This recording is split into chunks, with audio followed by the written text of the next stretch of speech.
The fluorescent lights above the emergency bay flickered once, twice, then steadied as the automatic doors hissed open.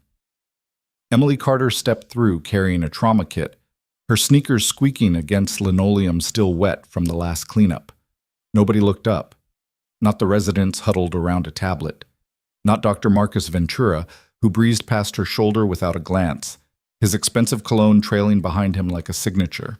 Not even the triage nurse, who was too busy fielding angry phone calls to acknowledge her arrival. Emily set the kit down on the counter. Her scrubs were the same standard-issue blue everyone wore, her hair pulled back in a simple ponytail. No makeup, no jewelry except a watch with a cracked face she'd never bothered replacing. 32 years old and invisible. That was the deal she'd made with herself when she took this job. Keep your head down, do the work. Don't explain. But across the hall, near Bay 4, someone was bleeding out. And the only person who noticed was the one nobody was listening to. Before we go any further, I want you to stick with me until the very end of this story. Drop a comment and tell me what city you're watching from. I want to see how far this story travels. Hit that like button, because what happens next will turn everything you think you know upside down. Emily Carter had been a nurse at Redwood General Hospital in Millbrook Heights for 8 months, and in that time she had learned exactly where she stood, which was to say, nowhere that mattered. She took vitals, she prepped IVs, she cleaned wounds and restocked supply carts, and did the endless documentation that nobody else wanted to touch. She showed up on time, stayed late when needed, never complained. And still, when she spoke in a room full of doctors, the air seemed to swallow her voice whole. It wasn't overt. No one called her incompetent. No one wrote her up. It was quieter than that. It was Dr. Ventura cutting her off mid-sentence during a handoff. It was the chief of surgery walking past her suggestion in a trauma briefing like she'd said nothing at all. It was the way her name never came up when they handed out the complex cases, the high-profile patients, the teaching opportunities. She was utility, background, a pair of hands. Most of the staff had no idea she'd served in the military. She'd never put it on her resume. Hadn't worn the uniform in 4 years. The few who knew, HR, maybe the director of nursing, didn't care. A medic credential didn't impress anyone here. This was Redwood General, a top-tier trauma center in a city that prided itself on excellence. They had surgeons who'd trained at Johns Hopkins, anesthesiologists who published in JAMA. What did it matter that she'd once pulled shrapnel out of a soldier's leg in a field hospital under mortar fire? It didn't, so she kept it to herself. The night everything changed started like any other. Emily clocked in at 6 p.m., right as the day shift was wrapping up their charting and the chaos of the evening wave was beginning to crest. Redwood General's ER was a machine, loud and relentless, and she'd learned to move through it with a kind of detached efficiency. Triage in Bay 1, psych eval in the hallway, cardiac alert in 3. She floated between them, taking orders, passing instruments. Never quite part of the team, but always somehow necessary. Around 9:30, the charge nurse flagged her down. "Carter, we need you in Trauma 2. Multi-vehicle pileup coming in. Dr. Ventura's lead." Emily grabbed a fresh pair of gloves and headed over. Trauma 2 was one of the larger bays, equipped for the worst-case scenarios. When she arrived, Ventura was already there, flanked by 2 residents and a physician assistant named Greg, who had a habit of repeating everything Ventura said like he was taking notes for a book. The attending was in his late 40s, lean and sharp-featured, the kind of man who wore his credentials like armor. He didn't acknowledge Emily when she stepped in, just kept talking. "Initial report says we've got a 31-year-old male ejected from the vehicle, GCS of 9 at the scene. Paramedics intubated in the field. Probable internal bleeding, possible spinal involvement. We're going to need to move fast on this one." One of the residents, a young woman with glasses that kept sliding down her nose, glanced at Emily. "Can you set up the central line kit?" Emily nodded and moved to the supply cabinet. She'd done this 100 times. It took her less than 2 minutes to lay everything out in order. Catheter, guide wire, dilator, sutures, sterile drapes. She worked quickly, methodically, her hand steady. But when she turned back toward the table, Ventura was frowning at the arrangement. "Who set this up?" "I did," Emily said. He picked up the catheter, turning it over like he was inspecting for damage. "This isn't the brand I asked for. It's the one in stock," she said evenly. "Same specifications." Ventura's jaw tightened. "I didn't ask for your opinion. I asked for the right equipment." Greg jumped in immediately. as if on cue. "She's right, though, Dr. Ventura. It's the same gauge. We've used this brand before." Ventura shot him a look that could have stripped paint. Then he turned back to Emily, and his voice dropped into that tone she'd come to recognize, calm, controlled, and laced with something that felt like contempt. "Next time, check with me first. I don't need improvisation. I need precision." Emily said nothing. She stepped back, hands at her sides, and watched as he took over the setup himself, rearranging things in almost the exact same configuration she'd already laid out. The residents exchanged uncomfortable glances. Nobody said anything. The patient arrived 6 minutes later, and the room exploded into motion. Paramedics wheeling in the gurney, rattling off vitals, the monitor beeping erratically as they transferred him onto the table. Ventura barked orders, his hands already moving, and Emily fell into the rhythm she knew by heart, passing instruments, adjusting the IV, suctioning blood from the airway when it started pooling. She didn't think, she just moved. "Pressure's dropping," one of the residents called out. 80/50. "Get me 2 units of O-neg," Ventura snapped.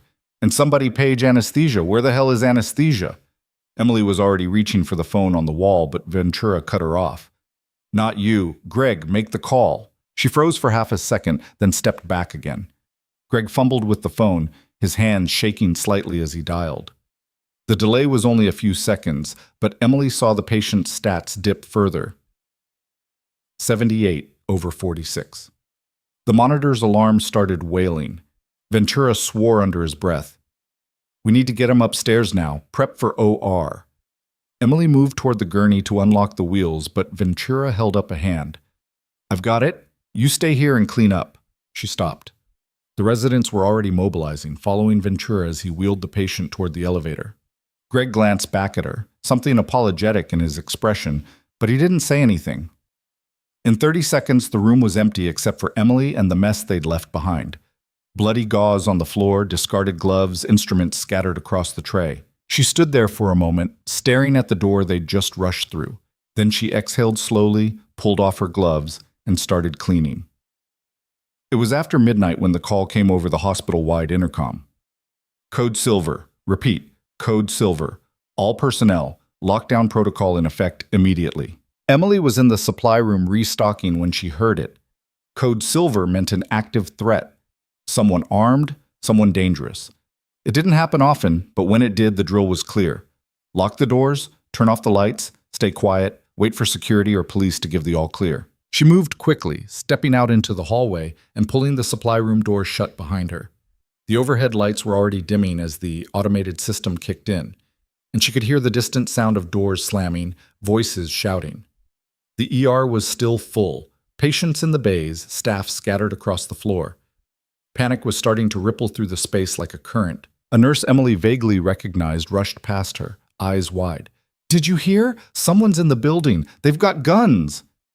Emily didn't respond. She was already scanning the layout in her mind. Exit points, cover, choke points.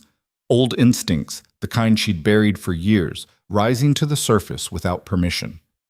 She could hear footsteps now, heavy and deliberate, coming from the main corridor that connected the ER to the rest of the hospital. Too many of them. Too coordinated. The lights in the ER went out completely. Emergency backup lighting kicked in a moment later, casting everything in a dim red glow. Someone screamed.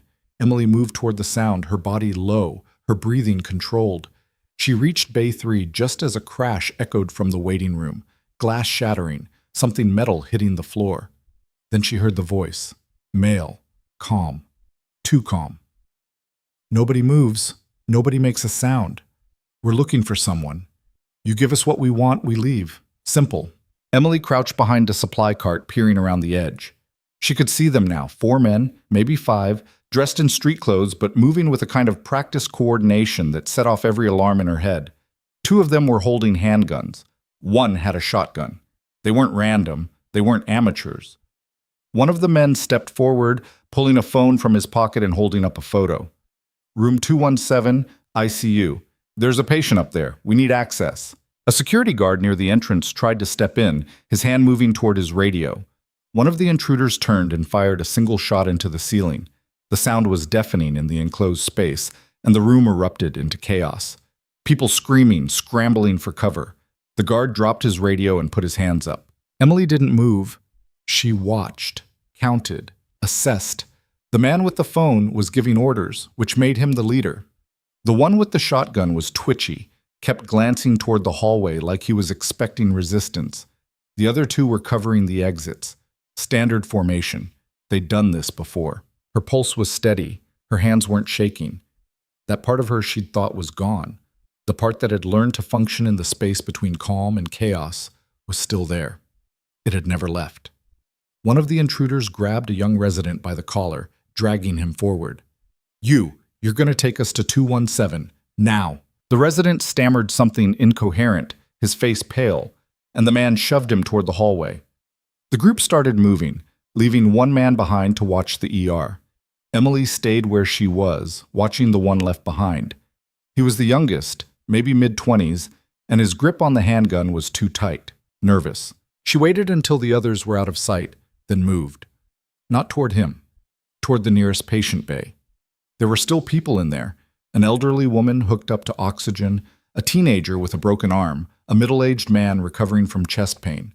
They were all frozen, staring at her with wide, terrified eyes. Emily put a finger to her lips. Then she gestured toward the back exit, the one that led to the service corridor. They hesitated, and she didn't blame them, but she kept her expression calm, kept her movement slow and deliberate, and after a moment the teenager nodded. He helped the elderly woman to her feet, and the three of them started moving, staying low, staying quiet. Emily turned back toward the hallway. The man with the phone and his crew were heading toward the ICU, which meant they'd have to pass through the main corridor, then up the north stairwell. She knew that route. She also knew there were patients and staff scattered all through that path, and if these men were willing to shoot at a ceiling to make a point, they wouldn't hesitate to do worse.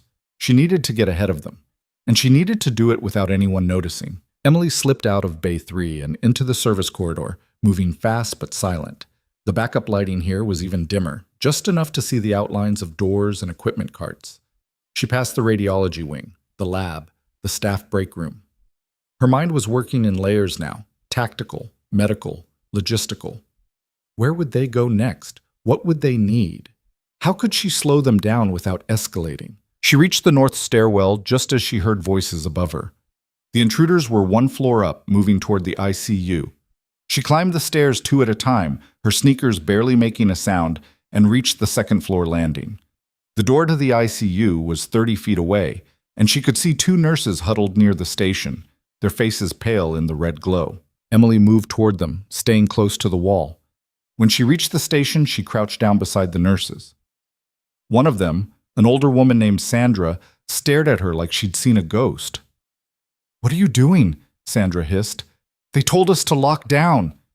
"Where's the patient in 217? Emily asked quietly. Sandra blinked. "What?" "The patient. In 217. Where is he?" He's still there. Why?" Emily didn't answer. She was already moving again, heading down the ICU hallway. Room 217 was at the far end, and when she reached it, she found the patient exactly where Sandra said he'd be, a man in his 50s, unconscious, hooked up to a ventilator and a dozen monitors. She didn't recognize him, but that didn't matter. What mattered was that someone wanted him badly enough to storm a hospital with guns. She heard footsteps behind her, close. She turned and saw the intruders rounding the corner, the leader still holding up his phone like a map. They hadn't seen her yet. She had maybe 10 seconds. Emily stepped into the room, closed the door most of the way, and moved to the far side of the bed. Then she waited. The door swung open. The leader stepped in first, his eyes scanning the room, landing on the patient. He smiled, a cold, satisfied expression, and gestured for the others to follow. "There he is. Get him on a gurney. We're moving him now." One of the men moved toward the bed, reaching for the IV line. Emily stepped out from behind the monitor. "You're not taking him." Her voice was quiet, steady, the kind of voice that didn't rise, didn't waver, didn't beg, the kind of voice that simply stated facts. The leader turned toward her, his smile fading. "Who the hell are you?" "A nurse." He studied her for a moment, and she could see the calculation happening behind his eyes. She was small, unarmed, alone, not a threat. He waved one of his men forward. "Get her out of here." The man stepped toward her, reaching for her arm. Emily moved, not fast, not showy, just efficient. She sidestepped, redirected his momentum, and used his own weight to send him stumbling into the wall. He caught himself, cursed, and swung at her. She ducked under the punch, stepped inside his guard, and drove her palm into his solar plexus. The air left his lungs in a sharp gasp, and he dropped to one knee. The room went still. The leader's expression shifted from annoyance to something sharper, dangerous. What the hell was that? Emily didn't answer. She was already repositioning, putting herself between the intruders and the patient. The leader raised his gun, pointing it directly at her chest. "Move, or I drop you right here." She met his eyes, didn't blink. No. For a long moment, nobody moved. The only sound was the steady beep of the heart monitor and the faint hum of the ventilator. Then, from somewhere in the hallway, a voice shouted, "Police! Drop your weapons!" The leader's head snapped toward the door. His jaw tightened. He looked back at Emily, and she saw the decision forming in his eyes before he even moved. He wasn't leaving without the patient, and he wasn't leaving witnesses. He started to squeeze the trigger, and the window behind him exploded inward. Glass sprayed inward in a glittering arc, and Emily hit the floor on instinct, her body already rolling toward the nearest cover before her brain had time to process what was happening. The leader spun toward the window, his gun swinging up, but he never got the shot off. A flashbang sailed through the shattered frame and detonated in midair, the concussive blast turning the room into a wall of white noise and blinding light. Emily squeezed her eyes shut and pressed her palms over her ears, but the ringing still cut through like a siren. She'd been close to flashbangs before, knew the disorientation that followed, the way your equilibrium turned to water. But she also knew it passed. You just had to wait it out and keep moving. Through the afterimage burned into her retinas, she saw shapes, dark figures rappelling down from the roof, tactical gear, rifles up. Not police. The gear was too clean, the movements too precise. Federal? Maybe SWAT. Maybe something else. The leader was on the ground now, clutching his face, his gun skittering across the tile. The man Emily had dropped earlier was trying to crawl toward the door, and one of the tactical operators put a boot on his back, pinning him in place. Emily stayed low, her hands visible, her breathing controlled. She knew how this worked. You didn't make sudden moves. You didn't reach for anything. You stayed still and let them secure the scene. One of the operators swept past her, checked the patient on the ventilator, then called out, "Victim secure. Room clear." Another operator, a woman with sergeant stripes on her vest, moved toward Emily and crouched down beside her. "You okay?" Emily nodded, her ears still ringing. "I'm fine. You're the nurse?" "Yeah." The sergeant studied her for a moment, her expression unreadable behind the tactical goggles. Then she glanced at the man on the floor, the one Emily had taken down, and something shifted in her posture. "You do that?" "He tried to grab me." The sergeant's mouth twitched, not quite a smile. "Stay put. We'll get you out in a minute." Then she was gone, barking orders into her radio, and Emily was left kneeling on the floor surrounded by chaos. The intruders were being zip-tied and dragged out one by one, and more tactical personnel were flooding into the ICU, sweeping rooms, checking corners. The whole operation had taken less than 3 minutes from breach to containment, and Emily realized with a cold clarity that this wasn't a response team scrambling to a crisis. This was a planned extraction. They'd known the intruders were coming. They'd been waiting, which meant the patient in room 217 wasn't just some random target. He was bait.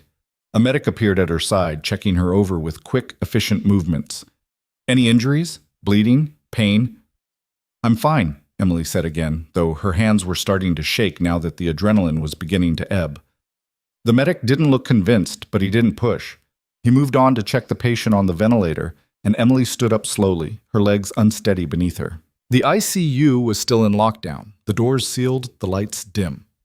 She could hear voices in the hallway, staff being escorted out, patients being moved, the organized chaos of a building under tactical control. And then she heard another sound, fainter, coming from the stairwell. Footsteps. Running. Emily turned towards the door just as it burst open, and Dr. Ventura stumbled through, his face flushed, his expensive shirt untucked. He looked around wildly, taking in the shattered window, the operators in tactical gear, the blood on the floor. His eyes landed on Emily, and for a moment he just stared at her like he didn't recognize her. "What the hell happened?" he demanded, his voice pitching higher than she'd ever heard it. I heard gunshots. They said there were armed intruders. One of the operators stepped between them, holding up a hand. Sir, this area is restricted. You need to leave. Ventura ignored him, his attention still fixed on Emily. Were you here? Did you see what happened? She met his gaze and said nothing.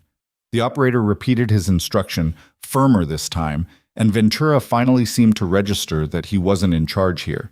He took a step back, his jaw working, and then turned and walked out without another word.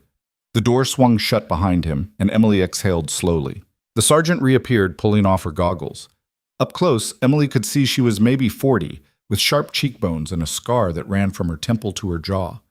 She gestured toward the hallway. Come with me. Emily followed her out of the ICU and down a side corridor that led to an administrative wing she'd never been in before.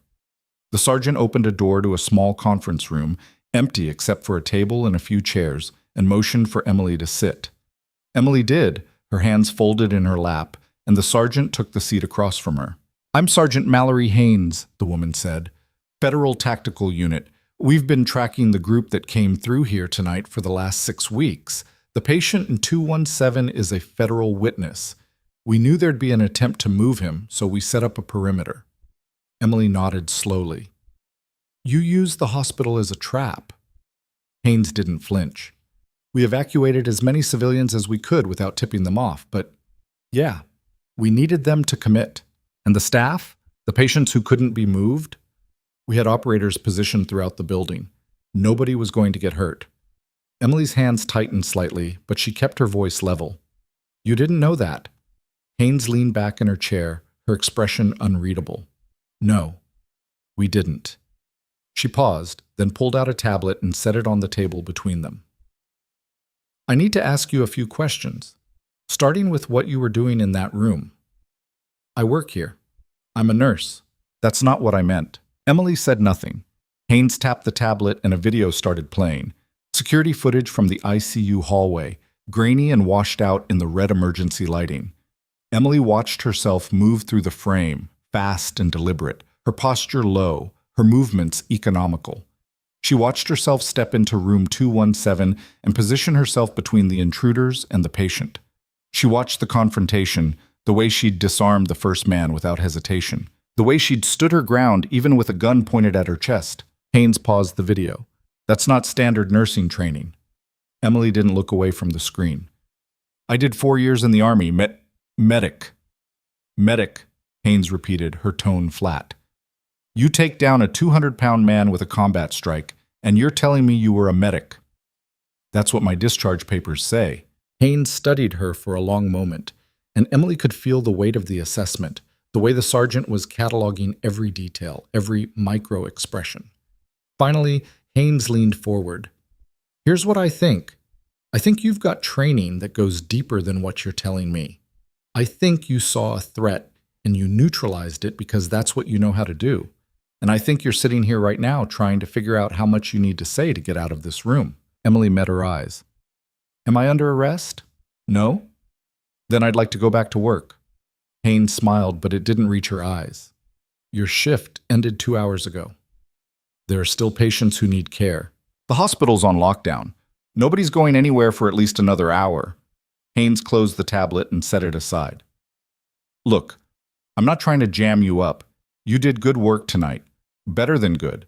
But I need to know who I'm dealing with because the way you moved in there, that wasn't luck. That was training. High-level training.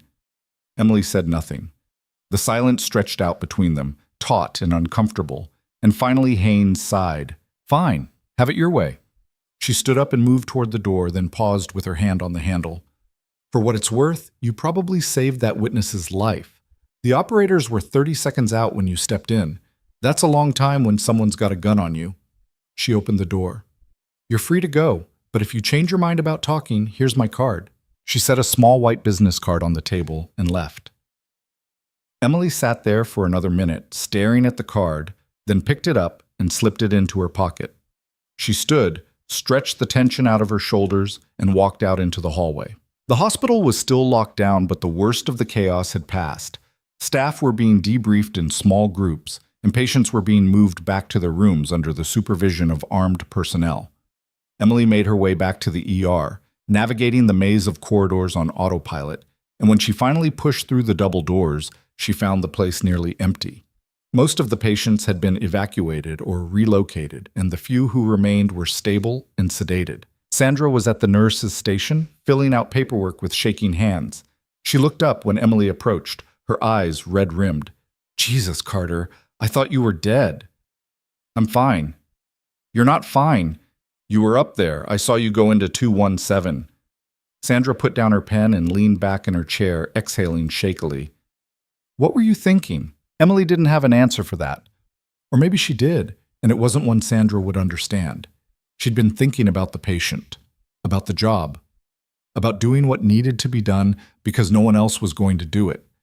But saying that out loud felt too much like an accusation, so she just shrugged. "I didn't think. I just moved." Sandra stared at her, and for a moment Emily thought she was going to press further. But then Sandra just shook her head and turned back to her paperwork. "You're either the bravest person I've ever met or the dumbest. I can't decide which." Emily pulled up a chair and started helping with the charting. They worked in silence for a while, the scratch of pens and the hum of the monitors filling the space between them. It was almost peaceful in a strange way, like the eye of a storm. Then the ER doors opened and Dr. Ventura walked in. He looked different than he had upstairs, calmer, more composed. His shirt tucked back in and his hair smoothed down.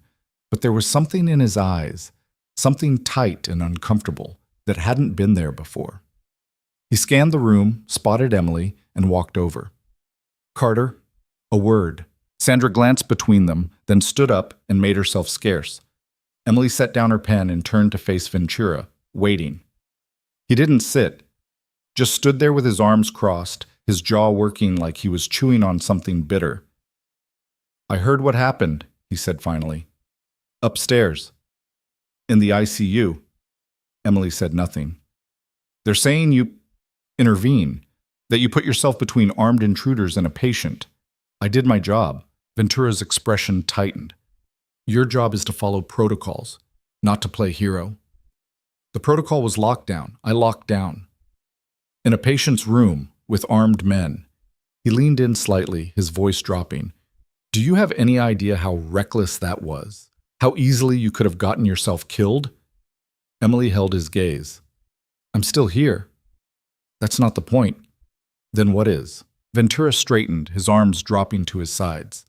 For a moment he looked like he was going to say something else, something sharp and cutting, but then he seemed to think better of it. He took a breath, and when he spoke again, his tone was different. Not softer exactly, but less certain. I don't understand why you did it." Emily considered that. It was a fair question, in a way. Why had she done it? She could have stayed in the ER, stayed hidden, waited for the tactical team to handle it. That would have been the safe choice, the smart choice. But she'd seen the way those men moved, the cold efficiency in their eyes, and she'd known with absolute clarity that if she didn't act, someone was going to die. "Because no one else was going to," she said simply. Ventura stared at her, and she saw something flicker across his face. Confusion, maybe, or disbelief. Like he couldn't reconcile the quiet, unassuming nurse he'd dismissed all night with the person who'd done what she'd done. Finally, he nodded once, stiffly, and turned to leave. "Wait," Emily said. He stopped, glancing back over his shoulder. "The patient in 217, is he okay?" Ventura's expression shifted, and for the first time that night, she saw something that looked almost like respect. "Yeah, he's stable. They're moving him to a secure facility in the morning." "Good." Ventura left without another word, and Emily turned back to her charting. But her hands were shaking again, and the words on the page kept blurring together. She set down the pen and pressed her palms flat against the desk, willing herself to steady. It was over. The threat was contained. Everyone was safe. She should have felt relieved. Instead, she felt exposed. The rest of the night passed in a haze. Emily finished her charting, checked on the remaining patients, and tried to lose herself in the familiar rhythm of work. But she couldn't shake the feeling that something had shifted, some invisible line had been crossed that she couldn't uncross. People were looking at her differently now. Sandra kept glancing at her when she thought Emily wasn't paying attention. The security guard who'd been on duty during the lockdown nodded at her when she passed, a small gesture of acknowledgement that felt heavier than it should have. Even the residents, the ones who usually ignored her completely, seemed suddenly aware of her presence. It wasn't the kind of attention she wanted. It was the kind that asked questions she didn't want to answer. By the time her shift officially ended, the sun was starting to rise, pale light filtering through the ER windows and turning everything the color of old paper. Emily changed out of her scrubs in the locker room, moving slowly, her body aching in ways she'd almost forgotten. She hadn't been in a real fight in years, and the adrenaline hangover was starting to hit hard. Her hands were sore. Her ribs hurt where she'd landed wrong during the roll. There was a bruise forming on her shoulder that she didn't remember getting. She pulled on her jeans and a faded sweatshirt, shoved her scrubs into her locker, and closed the door. Her reflection stared back at her from the small mirror inside. Tired eyes, hair still damp from sweat, a faint cut on her cheek she hadn't noticed before. She looked like someone who'd been through something. She looked like someone who'd survived. She grabbed her backpack and headed for the exit, pushing through the staff door into the parking lot. The air outside was cold and sharp, and she stood there for a moment, letting it fill her lungs, grounding herself. The lot was mostly empty at this hour, just a handful of cars scattered across the asphalt. Hers was near the back, a beat-up sedan with a dent in the bumper she'd never gotten fixed. She was halfway to it when she heard footsteps behind her. Emily turned, her body already tensing, and found herself face to face with a man in a dark suit. He was tall, mid-50s, with graying hair and the kind of neutral expression that made it impossible to read what he was thinking. He held up a badge. Federal, she noted, though she didn't catch the specific agency. Emily Carter? She didn't answer immediately. Just stood there, her backpack slung over one shoulder, waiting. "My name is Agent Derek Walsh," he said, lowering the badge. "I work with the task force that handled tonight's operation. I was hoping we could talk." "I already talked to Sergeant Haynes." "I know, she briefed me." Walsh slipped his badge back into his jacket. "But I'd like to hear it from you. What you saw. What you did." Emily shifted her weight, her exhaustion sharpening into irritation. "It's 6 a.m. I've been up for 24 hours. Whatever you need to know, it can wait." Walsh didn't move. "I understand you're tired, but this won't take long, and it's important." "Important to who?" "To the people trying to figure out how a nurse with no tactical background took down a trained operative in under 5 seconds. Emily's jaw tightened. "I told Haynes. I was a medic. Army." "I read your file," Walsh said, and there was something in his tone that made Emily's skin prickle. 4 years enlisted, honorable discharge, clean record, but your file doesn't explain what I saw in that security footage." "Then maybe your file's incomplete." Walsh smiled, but it wasn't friendly. "Maybe. Or maybe you're holding back." He took a step closer, not threatening, just closing the distance. "Look, I'm not here to cause you trouble, but the people you went up against tonight, they're part of a larger network, organized, dangerous, and the fact that you were able to stop one of them without hesitation tells me you've got experience that didn't come from a field hospital." Emily held his gaze, her mind racing. She could see where this was going. Walsh wasn't just asking questions, he was recruiting, or threatening, or both. And the worst part was, he wasn't wrong. She did have training that went beyond what was in her file. Training that had been classified, buried, erased from official records when her unit was dissolved. Training she'd sworn never to talk about. "I don't know what you want me to say," she said finally. "I want you to tell me the truth." "I did." Walsh studied her for a long moment, and Emily could feel the weight of his scrutiny, the way he was measuring her against some internal standard. Finally, he reached into his jacket and pulled out a card, similar to the one Haynes had given her, but with a different name and number. "If you change your mind," he said, holding it out, "or if you remember anything else." Emily didn't take the card. Walsh waited, then set it on the hood of her car and stepped back. "For what it's worth," he added, "you did the right thing tonight. Not many people would have." He turned and walked away, his footsteps echoing across the empty lot. Emily watched him go, then picked up the card and stared at it for a moment before crumpling it in her fist. She unlocked her car, tossed her backpack into the passenger seat, and climbed in. The engine turned over on the third try, coughing and sputtering before settling into a rough idle. She sat there for a minute, her hands on the wheel, trying to process everything that had happened. The intruders, the tactical team, the questions, the attention. She'd spent 4 years building a quiet, unremarkable life, And in one night, it had all come unraveling. Her phone buzzed in her pocket. She pulled it out and saw a text from an unknown number. "We need to talk. Meet me at the diner on 4th Street. 1 hour.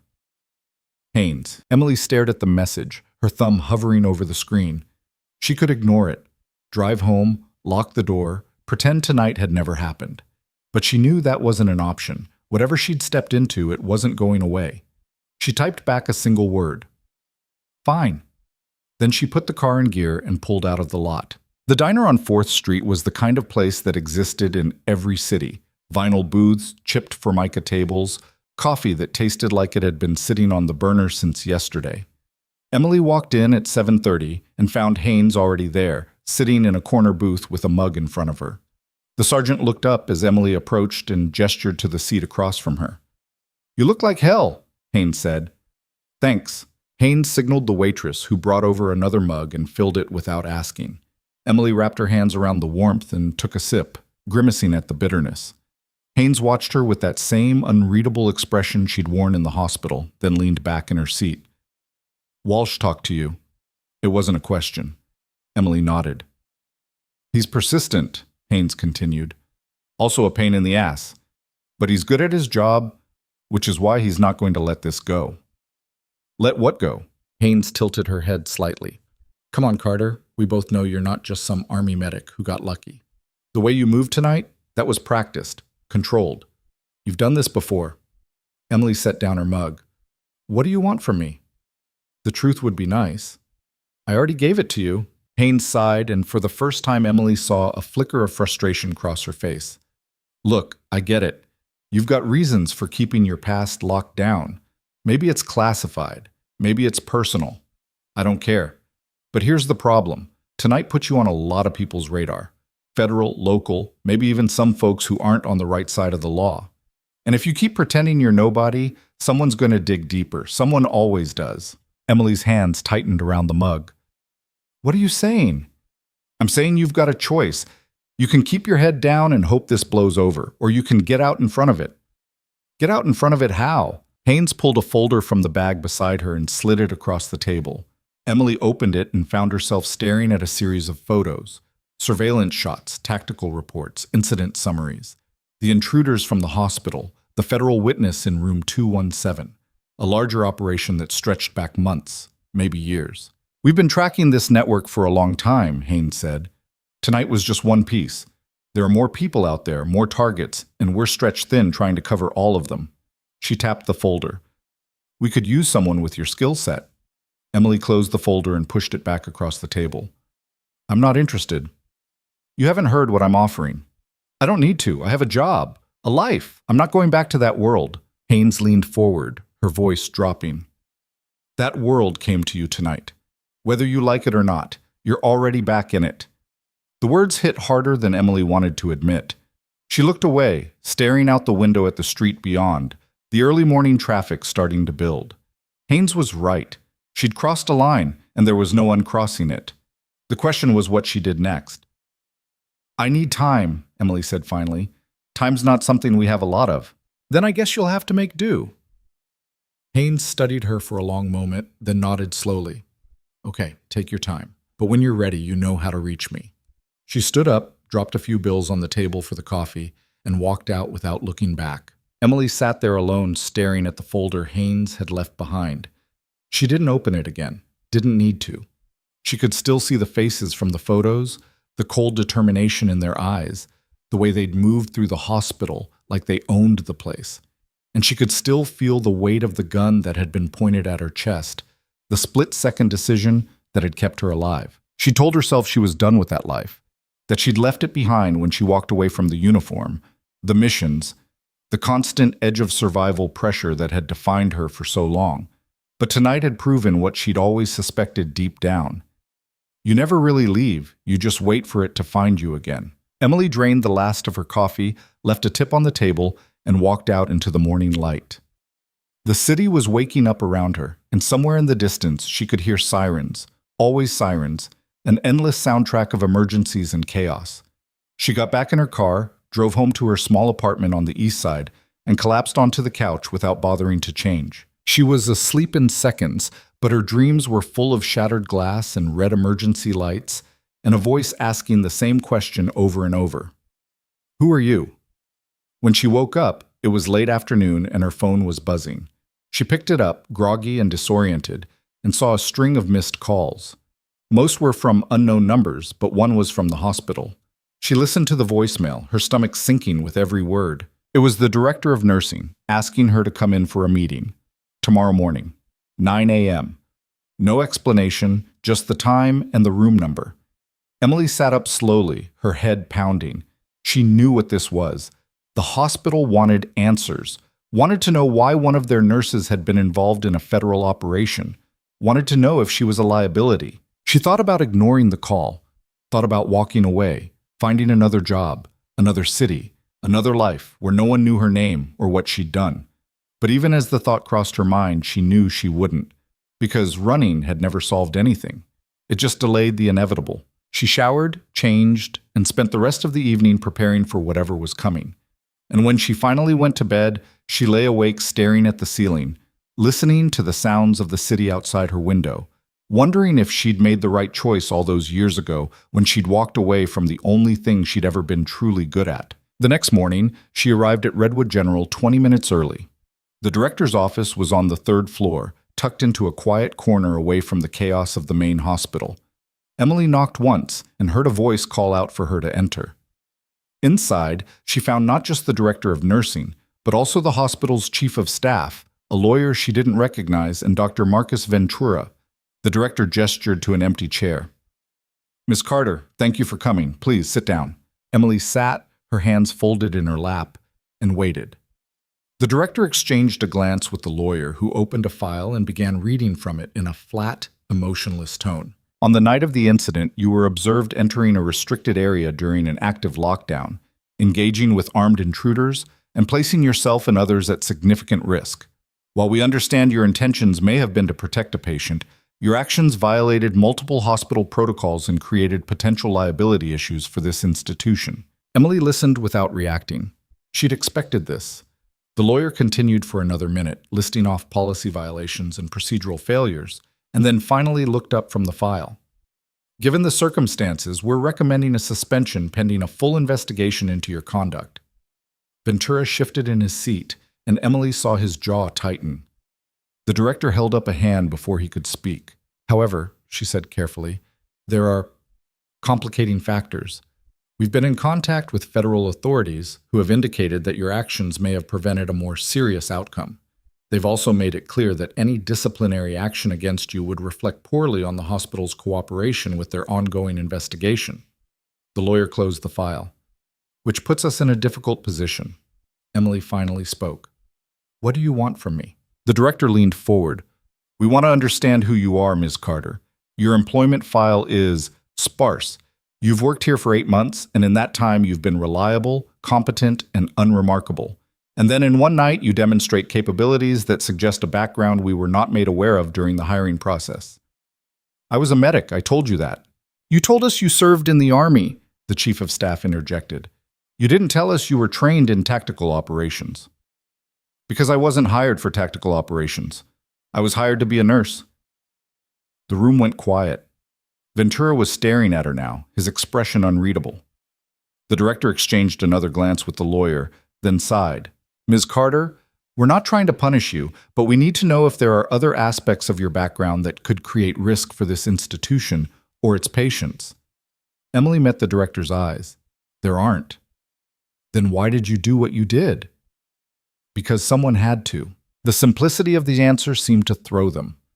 The lawyer frowned. The chief of staff shifted uncomfortably.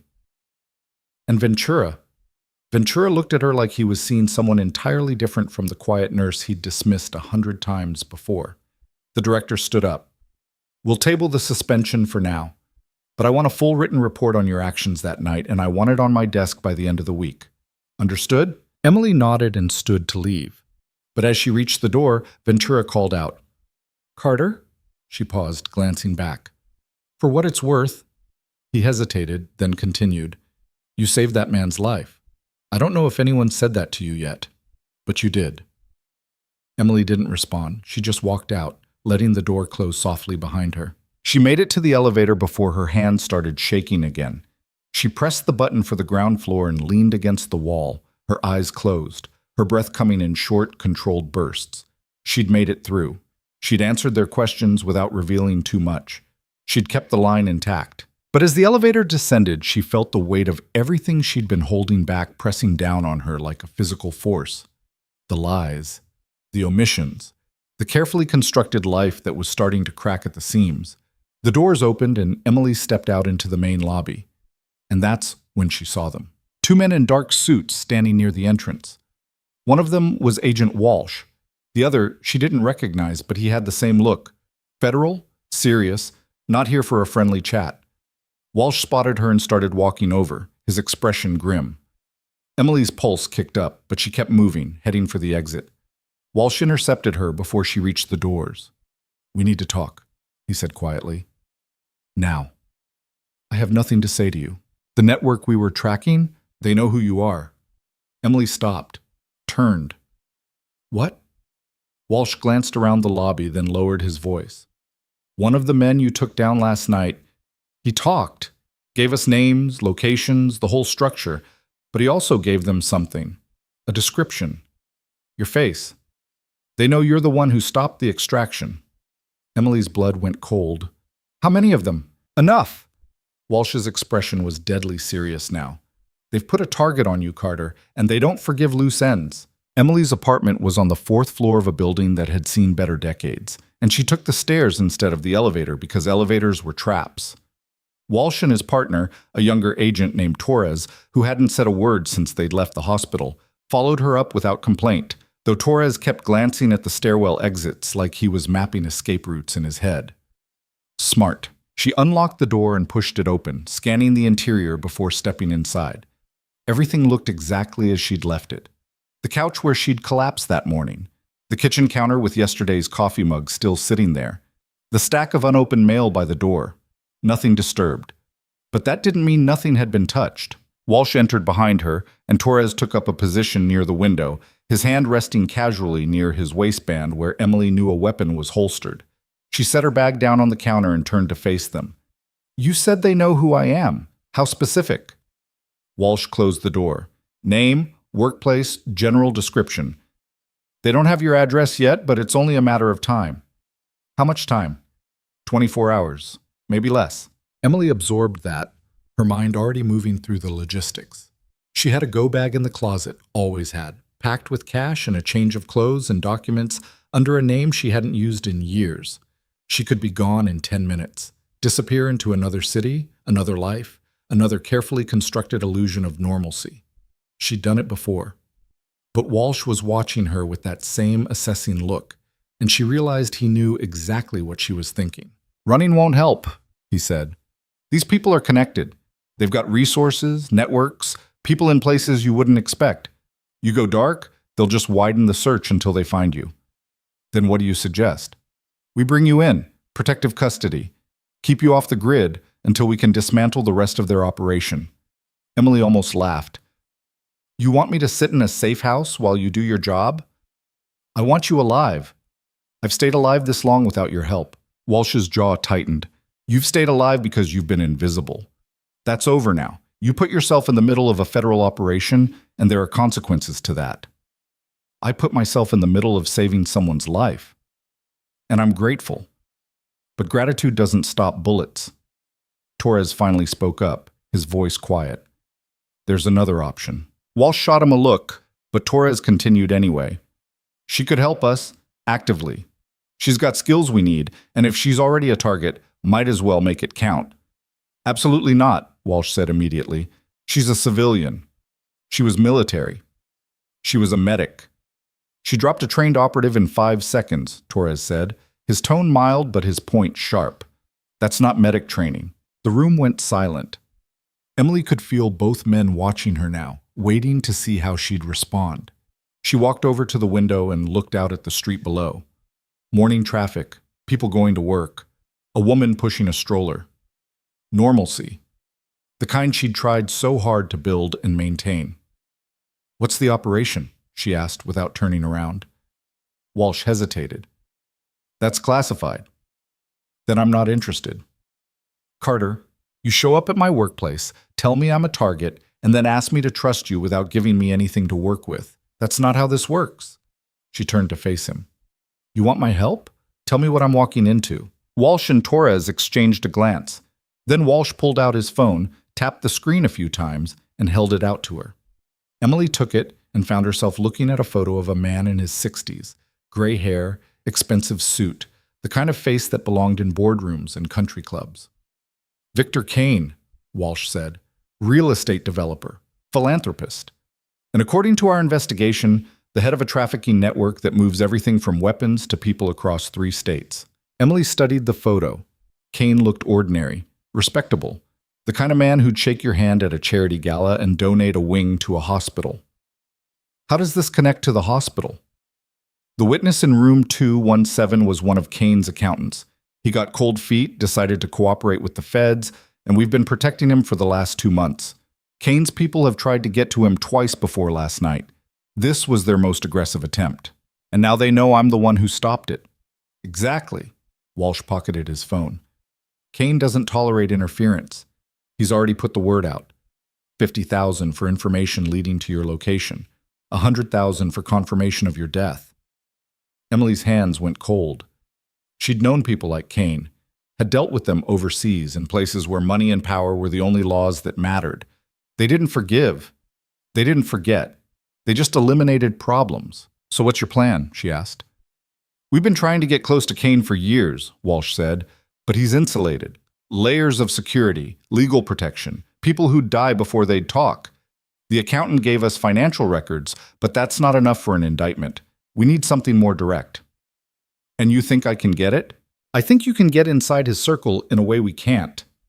Walsh pulled up another photo, this time of a large estate, sprawling grounds, high walls. Kane's hosting a charity event in 3 days, private auction, invitation only, very exclusive. He uses these events to conduct business under the guise of philanthropy. Torres jumped in. We've been trying to get an agent inside for months, but his security vets everyone. Background checks, references, the whole 9 yards. But there's a loophole, medical staff. Emily saw where this was going. He needs a nurse. Not just any nurse. One who can handle high-profile clients without asking questions. Someone discreet, professional, and above all, trustworthy. Walsh's expression was careful, neutral. Someone like you. How would you even get me on the list? We have a contact inside his organization. Someone who handles staffing for these events. They can create a file, get you cleared, put you on site.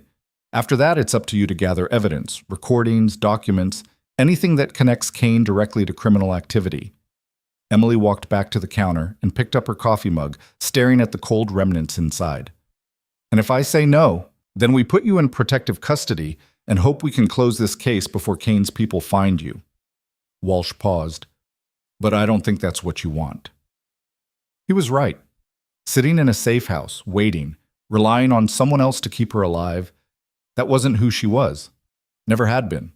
She'd spent her entire adult life learning to take control of situations that spiraled out of control, to act when others froze, to survive when the odds said she shouldn't. But this was different. This wasn't a firefight in a desert or a tactical extraction. This was espionage, deception, walking into the lion's den and pretending to belong there. One mistake and she'd end up as another unsolved disappearance, a body in a shallow grave somewhere outside the city. I need to think about it, she said. Walsh nodded slowly. You've got until tonight. After that, we move you to a secure location whether you agree or not. He left his card on the counter, another one, though this had a different number, and gestured for Torres to follow him out. At the door, he paused and looked back at her. For what it's worth, I wouldn't ask if I didn't think you could do this, but I also wouldn't ask if there was any other option. Then they were gone, and Emily was alone in her apartment with a decision she didn't want to make. She spent the rest of the morning pacing, made another pot of coffee she didn't drink, pulled out her go-bag and stared at the contents: passport, cash, burner phone, a .38 revolver she'd kept from her military days and never registered. Everything she needed to disappear. She could be on a bus by noon, out of state by nightfall, gone before Kane's people ever got close. But the thought made her stomach turn. Not fear exactly, something worse. The feeling that she'd spent 4 years running from the person she used to be, and now that person was standing in front of her asking if she was done hiding. Her phone buzzed, a text from an unknown number. Still deciding? Haynes. Emily stared at the message. She'd given Haynes her number at the diner, but she hadn't expected the sergeant to use it. She typed back slowly. "How did you know?" Walsh told me. "Also, I've been doing this long enough to know what indecision looks like." Emily sat down on the couch, her phone in her hands. "What would you do?" The response came quickly. I'd ask myself what I'd regret more, playing it safe or playing it right. Emily set the phone down and leaned back, closing her eyes. She thought about the patient in room 217, the way he'd looked hooked up to all those machines, helpless and vulnerable.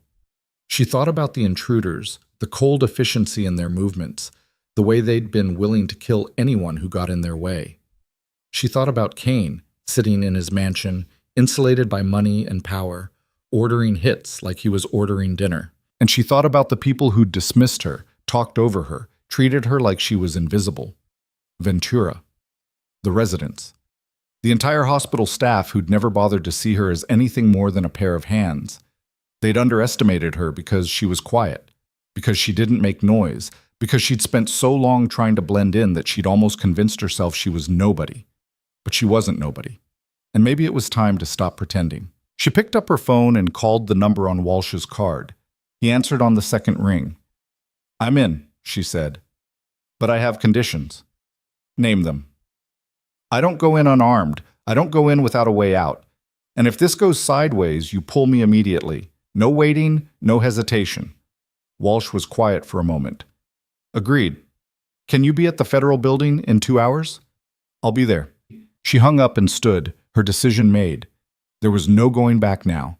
No more running, no more hiding. She was walking straight into the fire, and she was going to make damn sure she didn't burn. The federal building was downtown, a gray concrete monolith that looked like it had been designed to intimidate. Emily went through security, surrendered her phone, and was escorted to a conference room on the 8th floor. Walsh was there, along with Torres, Haynes, and 2 other people she didn't recognize. A woman in her 40s with short dark hair, and a man who looked barely old enough to drink. Walsh made introductions. "This is Agent Lisa Park, our intelligence analyst. And this is Jamie Ortiz, our tech specialist. They'll be coordinating your operation from our end." Emily nodded at them, then took a seat at the table. Walsh pulled up a digital map on the screen behind him, Kane's estate, rendered in precise detail. "The event is in 3 days," Walsh began. "Black tie charity auction. About 200 guests, mostly high-net-worth individuals, politicians, business leaders. Kane uses these events to meet with clients and conduct transactions under the cover of legitimate business." Park pulled up a photo of a woman in her 30s, blonde, sharp-featured. "This is Miranda Cross. She handles staffing and logistics for all of Kane's private events. We've been cultivating her as an asset for the last 6 months. She's agreed to add you to the medical staff roster, but she's nervous. One wrong move and she'll pull the plug." "What's my cover?" Emily asked. Ortiz tapped his keyboard, and a new file appeared on the screen, a fake resume, references, employment history. "You're Sarah Blake, private nurse with experience in high-profile clientele. You've worked for celebrities, politicians, people who value discretion. Cross will introduce you as someone she's used before, which gives you credibility." Emily scanned the file. The details were thorough, almost too thorough. "What if someone checks this?" "They will," Ortiz said. "But we've seeded the background deep enough that it'll hold up to standard vetting. Phone numbers go to voicemails we control, references check out. Employment records exist in databases. Unless Kane's people have access to federal systems, which they don't, you're clean." Walsh leaned forward. "Your primary objective is intelligence gathering. We need you to access Kane's private office. There's a safe in there that contains documents we believe connect him directly to the trafficking network. Financial records, communications, contracts, anything that ties him to illegal activity." "How do I get into the office?" "That's where it gets tricky," Haynes said. "The office is on the 2nd floor, restricted access, keycard entry. Security patrols every 30 minutes. You'll have a narrow window, maybe 10 minutes, to get in, access the safe, and get out." Emily looked at the layout again. "What about the safe? Combination? Biometrics?" Combination, Park said. We have the first 4 digits from surveillance footage. The last 2 we'll have to crack on site. How? Ortiz held up a small device, no bigger than a USB drive. This is a digital decoder. You place it near the safe's lock, it cycles through possible combinations using the first 4 digits as a baseline. Takes about 3 minutes. And if it doesn't work? Then you get out, Walsh said firmly. No heroics, no improvisation. If the situation goes bad, you abort and we extract you. Emily met his eyes. Define goes bad. If Kane or his head of security, a man named Garrett Lowe, starts asking questions, if your cover gets blown, if anyone makes you as law enforcement or military. Walsh's expression was grim. Lowe is former special forces. He's smart, paranoid, and he doesn't trust anyone. If he suspects you're not who you say you are, he won't hesitate to act. Act how? Quietly, permanently. The room fell silent. Emily absorbed that, her hands flat on the table. She'd known this was dangerous, but hearing it stated so plainly brought the reality into sharp focus. She wasn't just gathering intelligence. She was infiltrating a criminal organization run by people who killed without hesitation. Haynes leaned forward.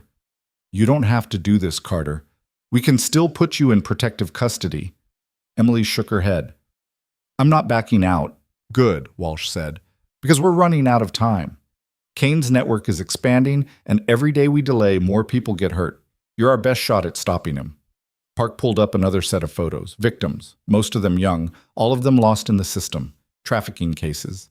Missing persons. Bodies found in remote locations. Emily looked at each face, committing them to memory.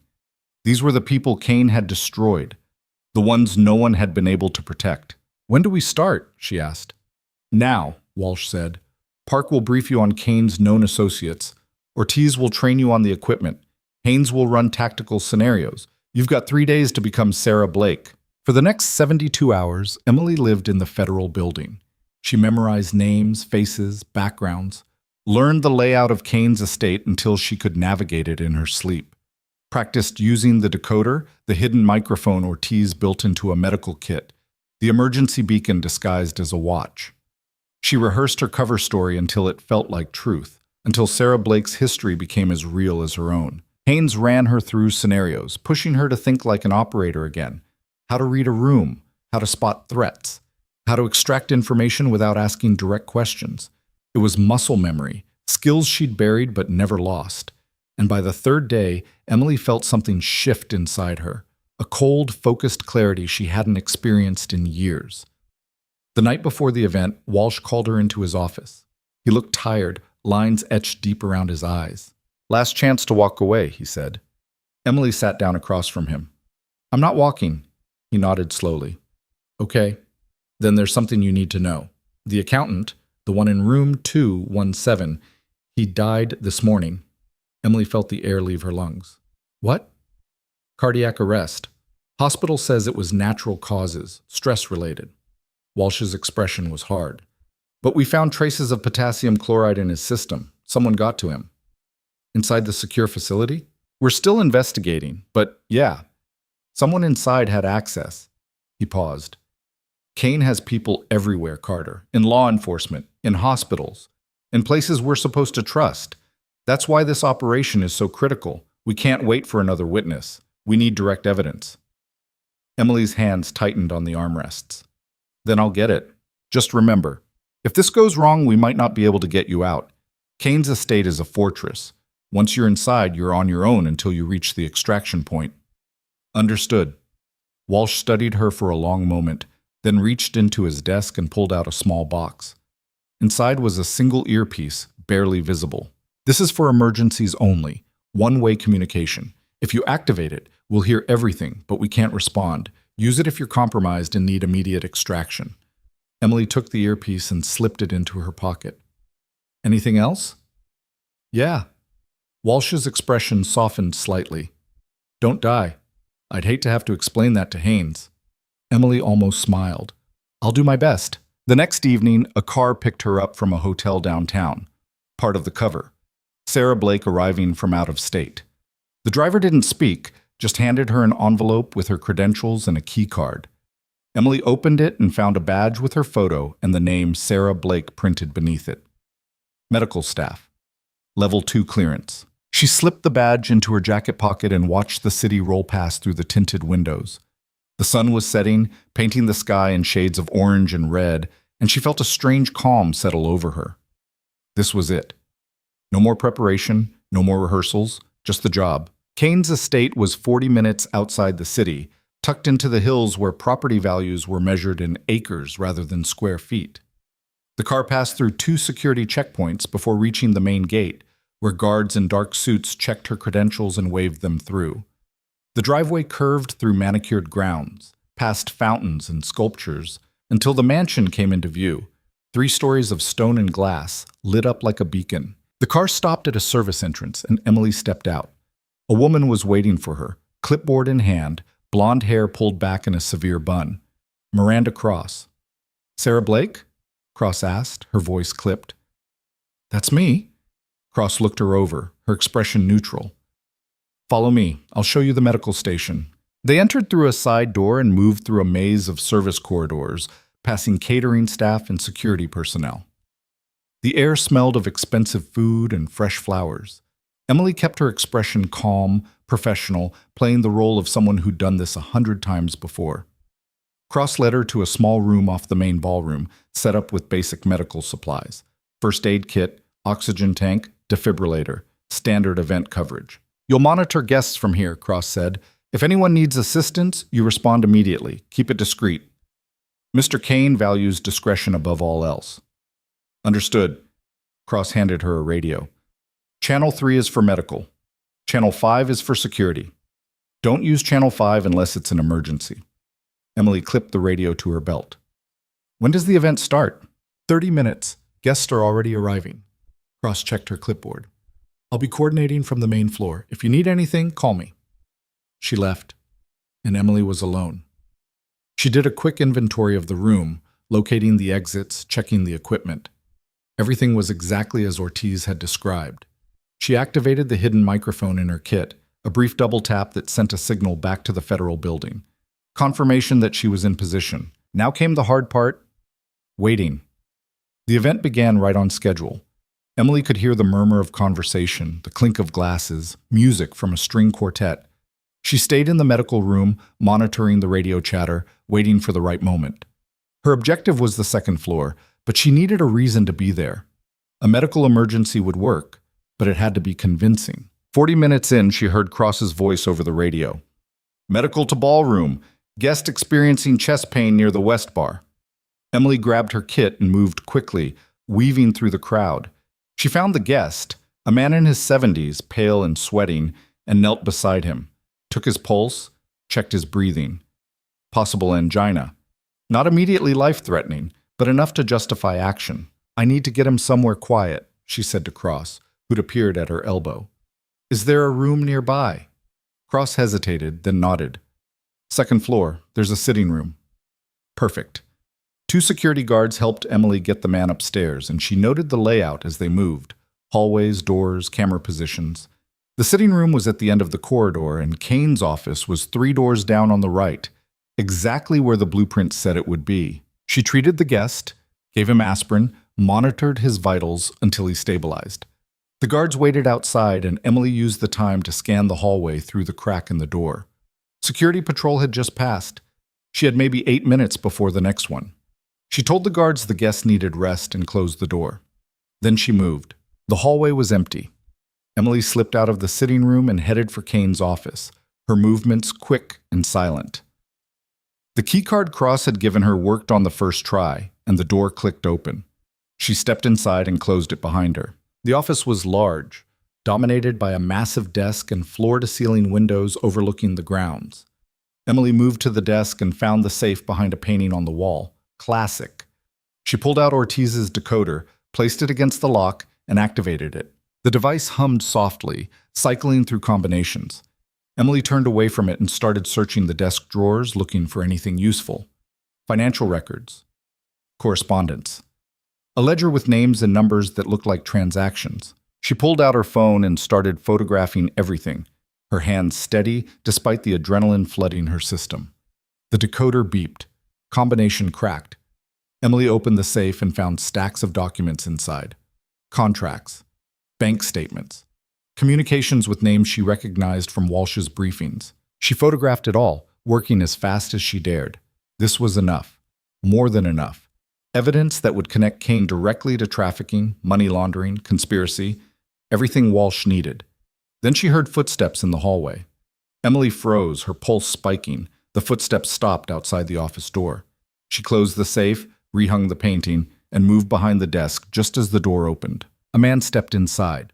Tall, mid-40s, cold eyes that swept the room in a single glance. Garrett Lowe, Kane's head of security. His gaze landed on Emily, and his expression didn't change. "Who are you?" Emily kept her voice steady. "Sarah Blake, medical staff. I was looking for a phone. Guest downstairs needs an ambulance." Lowe didn't move. "There's a phone in the sitting room." "I know, it wasn't working." He studied her for a long moment, and Emily could see the calculation happening behind his eyes. Measuring, assessing, deciding whether to believe her. "Show me your credentials," he said finally. Emily reached for her badge, moving slowly, and held it out.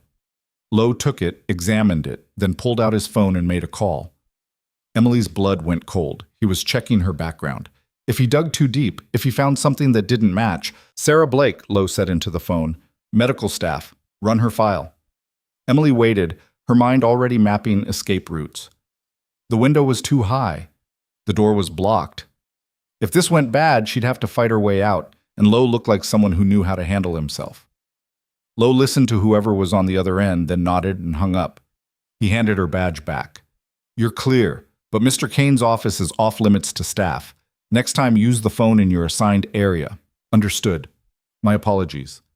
Lowe stepped aside, and Emily walked past him, her heart hammering. She made it to the hallway, back to the sitting room, and didn't let herself breathe until the door was closed behind her. That had been too close. One more question, one more second of scrutiny, and she would have been exposed. The guest was awake now, looking better. Emily helped him downstairs and back to the ballroom, then returned to the medical room. She deactivated the microphone, mission complete, and allowed herself a moment to process what had just happened. She'd done it. She'd gotten the evidence. Now she just had to get out. The event wound down over the next 2 hours. Guests started leaving, and Emily began packing up her kit, preparing for extraction. The plan was simple. Leave through the service entrance, meet the car at the gate, drive back to the city. Easy. But as she was finishing up, Cross appeared in the doorway, her expression tight. "Mr. Kane would like to meet you." Emily's stomach dropped. "Why?" "He heard about your work with the guest upstairs. He likes to thank his staff personally." Cross's smile didn't reach her eyes. "It's an honor. Come on." Emily had no choice. She followed Cross through the mansion to a private study on the first floor. Kane was waiting inside, standing by the fireplace with a glass of bourbon in his hand. He looked exactly like his photo, polished, confident, utterly in control. "Sarah Blake," he said, his voice smooth. "Miranda tells me you handled a medical situation tonight with exceptional professionalism." "Just doing my job, sir." Kane smiled. "Modesty. I appreciate that." He gestured to a chair. "Please sit. Join me for a drink." Emily sat, her mind racing. This was wrong. This wasn't part of the plan. Kane didn't meet with medical staff. He didn't thank them personally. Something had changed. Kane poured her a drink and handed it to her. "Tell me, Sarah, where did you work before this?" Emily recited her cover story, smooth and practiced. Kane listened, nodding occasionally, his expression pleasant, but his eyes never left hers, and she could feel the weight of his scrutiny, the way he was searching for cracks in her facade. "Fascinating," Kane said when she finished. "And you enjoy this work? Moving from event to event? Never staying in one place?" "It suits me. I can imagine." Kane took a sip of his bourbon. "You know, I'm always looking for talented people, discreet people, people who know how to handle themselves in complex situations." Emily's pulse quickened. "I'm not sure I follow." Kane's smile widened. "I think you do." He set down his glass and leaned forward slightly. "You see, Sarah, I run a very particular kind of operation, and I've learned over the years that the best people are the ones who don't ask too many questions. the ones who see what needs to be done and simply do it. Emily forced herself to stay calm. I appreciate the offer, Mr. Kane, but I prefer to keep my work straightforward. Of course. Kane stood, and Emily stood with him. Well, if you ever change your mind, Miranda knows how to reach me. He extended his hand, and Emily shook it. His grip was firm, almost too firm, and she saw something flicker in his eyes. Suspicion, recognition, she couldn't tell. Then he released her, and the moment passed. Enjoy the rest of your evening, Sarah. Emily left the study, her legs unsteady, and found Cross waiting in the hallway. The car's ready for you, Cross said quietly. Service entrance. Emily nodded and followed her out. But as they walked, she caught a glimpse of Lowe standing near the front entrance, his phone to his ear, his eyes following her every move. She made it to the car, climbed inside, and the driver pulled away without a word. Emily didn't relax until they were through the gate and back on the main road. Only then did she reach for her phone and send a single text to Walsh. I'm out. Got everything. The response came immediately. Good work. Come straight to the federal building. We need to debrief now. Emily leaned back in her seat and closed her eyes. It was done.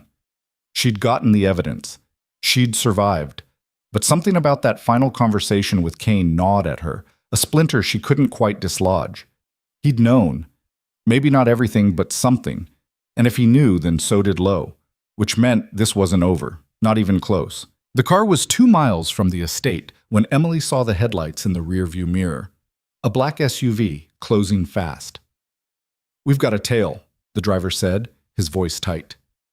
Emily turned and looked through the back window. The SUV was right behind them now, close enough that she could see 2 figures in the front seats. The driver accelerated, but the SUV matched the speed. Lose them, Emily said. I'm trying. The SUV rammed them from behind, and Emily lurched forward, catching herself against the seat. The driver swore and swerved, but the SUV rammed them again, harder this time. The car skidded, tires screaming, and then they were spinning, the world tilting sideways. They hit the guardrail, and everything went dark. Emily woke to the taste of copper and the sound of breaking glass. Her head was ringing, vision blurred, and for a moment she couldn't remember where she was or why everything hurt. Then it came back in fragments, the SUV, the impact, the world spinning. She was still in the car, but it was on its side now. The driver's door crumpled inward. The driver was slumped over the wheel, not moving. She tried her seatbelt. Jammed. Emily pulled the knife from her ankle holster, the one Walsh didn't know about, and sawed through the fabric. The belt released and she dropped sideways, catching herself against the door. Pain shot through her ribs. Bruised, maybe cracked. She'd had worse. Through the shattered windshield, she could see the SUV stopped 50 feet ahead, doors opening. 2 men climbed out, both armed. Emily recognized one of them from Kane's estate, part of the security detail. They weren't here to check if she was okay. She reached for the driver, checking his pulse. Weak but present. Unconscious. She couldn't move him, couldn't help him, and staying here meant dying with him. Emily grabbed her bag from the footwell, shoved the door open, and crawled out onto the pavement. The night air was cold against her face.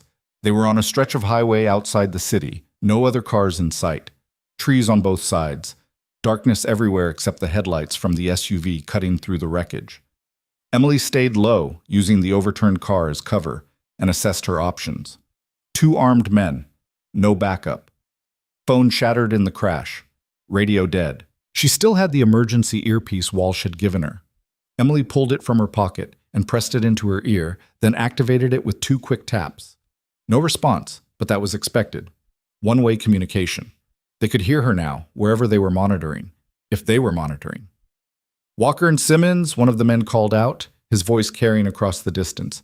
Federal agents, step out where we can see you. Emily's blood went cold. They were claiming to be federal, which meant either they had fake credentials or worse. They actually were federal. Kane had people everywhere, Walsh had said. In law enforcement, in hospitals, in places we're supposed to trust. She looked at the driver again. He wasn't moving. If these men were really agents, they'd be calling for medical assistance. Instead, they were advancing with weapons drawn. Emily moved, not toward them, but away, using the car as cover and then braking for the tree line. She heard shouting behind her, then gunfire. Bullets slammed into the asphalt near her feet, and she pushed harder, ignoring the pain in her ribs. The trees swallowed her in seconds, branches whipping at her face as she ran. Behind her, flashlights cut through the darkness. They were coming. Emily changed direction, angling downhill toward what sounded like running water. A creek, maybe. Something that would mask her trail. Her lungs burned and her vision kept swimming, but she didn't stop, couldn't stop. She reached the creek and splashed into it, the icy water shocking her system into sharper focus, followed it downstream for 200 yards, then climbed out on the opposite bank and kept moving. The flashlights were still behind her, but farther now, the voices fainter. She'd bought herself time. Not much, but enough. Emily found a dense thicket and crawled into it, pressing herself flat against the ground. She could hear them searching, spreading out, coordinating over radios. Professional, trained, and they weren't giving up. She waited. 5 minutes. 10. The sounds gradually faded as they moved farther away, expanding their search perimeter. Emily gave it another 5 minutes, then started moving again, parallel to the highway but staying in the trees. She needed to reach a road, flag down a car, get to somewhere public where Kane's people couldn't touch her. It took 40 minutes of stumbling through the darkness before she saw lights ahead. A gas station, small and run down, sitting at a crossroads with a single pickup truck parked out front. Emily approached carefully, checking for surveillance, for any sign that someone was watching. Nothing. Just a tired-looking clerk through the window, and fluorescent lights that flickered like they were about to give up. She walked inside, and the clerk looked up from his phone. His eyes widened slightly at her appearance. Torn clothes, blood on her face, moving like every step hurt. But he didn't say anything, just watched. "I need to use your phone," Emily said. The clerk hesitated, then pushed a cordless across the counter. Emily dialed Walsh's number from memory. It rang 4 times before he answered. "Walsh? It's Carter." Silence. Then, "Jesus Christ, where are you?" "Gas station off Highway 9, maybe 20 miles from the city. The driver's still at the crash site. He needs medical." "We know. We've been tracking the earpiece. Units are already en route." Walsh's voice was tight. "What happened?" "2 men claiming to be federal agents tried to kill me. They had credentials." Another pause. "Describe them." Emily did, and she heard Walsh cursing under his breath. "That's Simmons and Walker. They are federal, DEA task force. We've been working with them for months." "Well, they're working for Kane now."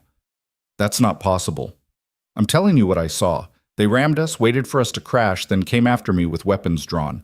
They weren't trying to arrest me, Walsh. They were trying to clean up." She could hear Walsh breathing on the other end, processing. "Stay where you are. I'm sending a team to pick you up." "No." "Carter, you have a leak. Maybe more than one. I'm not sitting still and waiting to find out how deep it goes." Emily glanced at the clerk, who was pretending not to listen. "I'm going dark, 48 hours. If I'm not back by then, assume I'm dead. That's not how this works. It is now." Emily hung up before he could argue. The clerk was staring at her now, no longer pretending. Emily pulled out the cash from her bag, $300, emergency money, and set half of it on the counter. "I need your truck," she said. The clerk blinked.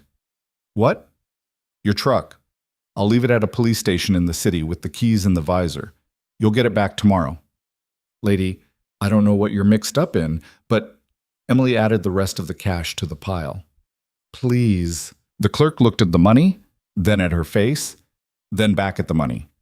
Finally, he reached under the counter and pulled out a set of keys.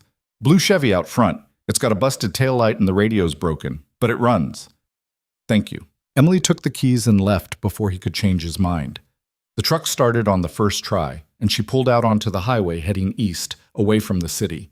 She needed time to think, to plan, to figure out her next move without federal oversight or Kane's people breathing down her neck. The evidence she'd gathered was still on her phone, and her phone was back in the wreckage. But she'd sent the photos to a secure server before leaving Kane's estate. Ortiz had insisted on redundancy. The evidence existed. The question was whether Walsh could use it, or if Kane's corruption ran so deep that it wouldn't matter. Emily drove for 2 hours before finding a motel on the outskirts of a town she didn't recognize. The kind of place that didn't ask questions if you paid cash. She checked in under a fake name, locked the door, and collapsed onto the bed. Her entire body ached. The adrenaline was wearing off now, leaving behind exhaustion and pain and the creeping realization of how close she'd come to dying. She stared at the ceiling and thought about the driver, about whether he'd survived, about Simmons and Walker, federal agents who'd sold out to a criminal, about Miranda Cross, who'd put her in that room with Kane knowing exactly what was happening, about how many other people in positions of trust were working for the wrong side. Emily's phone buzzed. She'd grabbed the burner from her go bag before leaving the truck, one of 3 she kept for emergencies. The text was from an unknown number. "You're making a mistake. Come in. We can protect you. Walsh." Emily deleted it without responding. Another text came through a minute later, different number. "The driver's alive. Critical but stable. You did good getting him help." That one she believed. Emily closed her eyes and let herself feel the relief for exactly 10 seconds. Then she pushed it away and focused on what came next. She couldn't stay dark forever. Eventually Kane would find her, or the feds would, or she'd run out of places to hide, which meant she needed to take the offensive, needed to find a way to expose Kane that didn't rely on corrupted federal agents or a justice system he'd already bought his way into. The answer came to her around 3 in the morning, when she was too wired to sleep. She sat up, pulled out the burner phone, and started making calls. The first was to a journalist she'd met years ago during her military service, someone who'd covered overseas operations and had a reputation for publishing stories the government didn't want public. His name was Marcus Reed, and he answered on the 5th ring sounding like she'd woken him up. "This better be important." "It is. Remember that favor you said you owed me?" Reed was silent for a moment. "That was 6 years ago." "I'm calling it in." She heard him moving, probably getting out of bed. "What do you need?" "I've got evidence of a trafficking network run by a high-profile businessman. Federal law enforcement is compromised. I need someone who can publish it where it'll actually matter." "How compromised?" "Agents on the take, maybe more. I don't know how deep it goes." Reed exhaled slowly. "That's heavy. You're sure about this?" "I saw it myself, photographed everything." "Where are you?" Emily gave him the name of the motel. "Can you be here by morning?" "I can be there in 3 hours." Reed arrived at dawn in a rental car, looking exactly as Emily remembered. Mid-40s, permanently rumpled, eyes that missed nothing. He sat across from her in the motel room and listened without interrupting while she laid out everything. The hospital incident, the federal operation, Kane's estate, the evidence, the crash, the corrupted agents. When she finished, Reed leaned back in his chair. "You've got proof of all this?" "The photos are on a secure server. I can get you access." "And you're willing to go on record?" Emily hesitated. Going public meant giving up any chance at anonymity, meant Kane would know exactly who destroyed him, meant spending the rest of her life looking over her shoulder. But staying silent meant letting him win. "Yeah," she said. "I'll go on record." Reed pulled out his laptop and started typing. "I'll need to verify everything independently, talk to sources, cross-reference the documents, build the case airtight so they can't claim it's fabricated." "How long?" 48 hours. Maybe less if I can get the evidence today."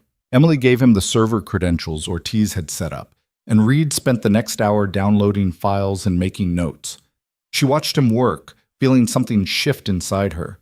This was it. No more hiding, no more pretending to be someone she wasn't.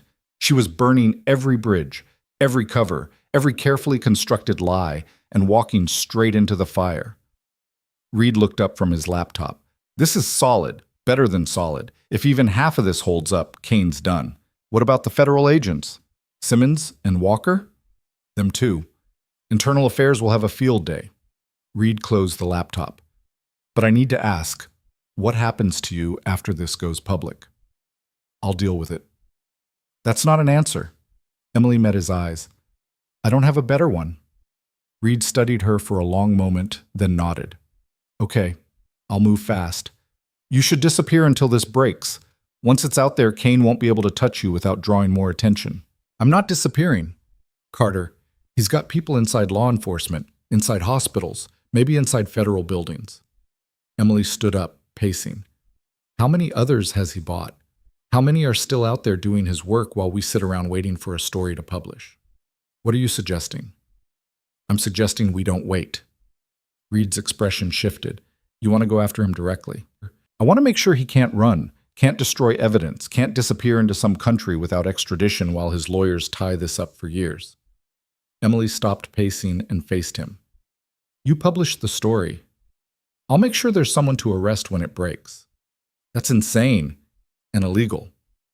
So is everything he's done. Reed closed his eyes briefly, and Emily could see him weighing it.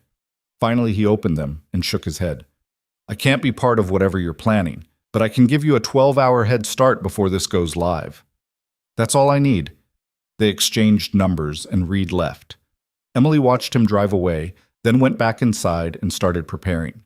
She had 12 hours to do what federal law enforcement hadn't been able to do in years. 12 hours to take down Victor Kane. She started by calling Haynes. The sergeant answered immediately. Carter? Where the hell are you? Somewhere safe. I need your help. Walsh is losing his mind. He thinks you're going to do something stupid. He's right. Emily could hear Haynes sigh. I need tactical support. Unofficial. Just you.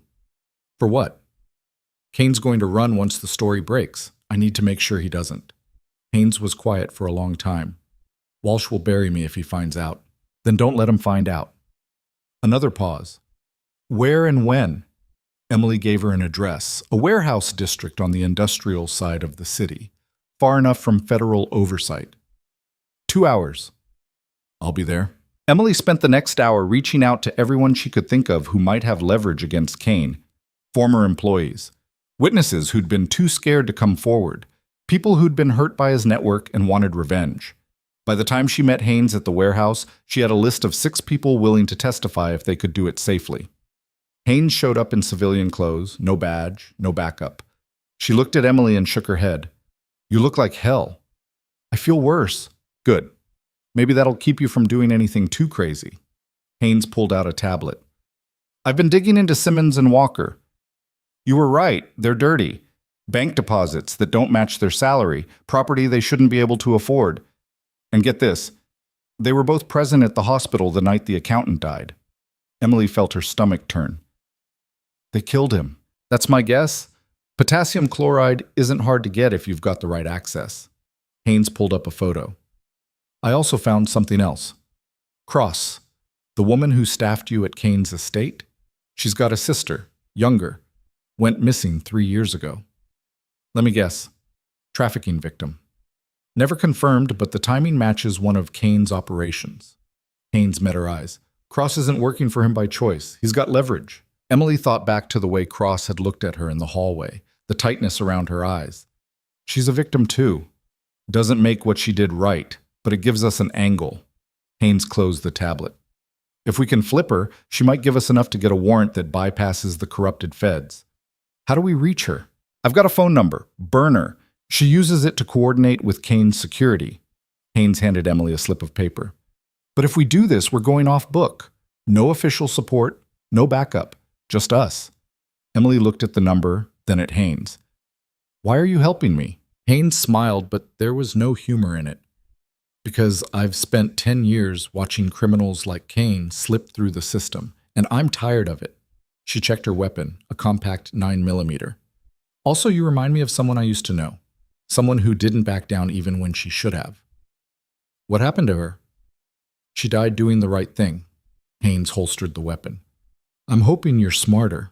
Emily called the number. It rang 3 times before Cross answered, her voice cautious. Who is this?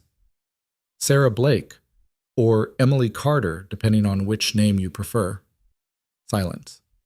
Then, how did you get this number? That doesn't matter. What matters is that I know about your sister, and I know Kane's been using her to control you. Cross's breathing changed, faster now.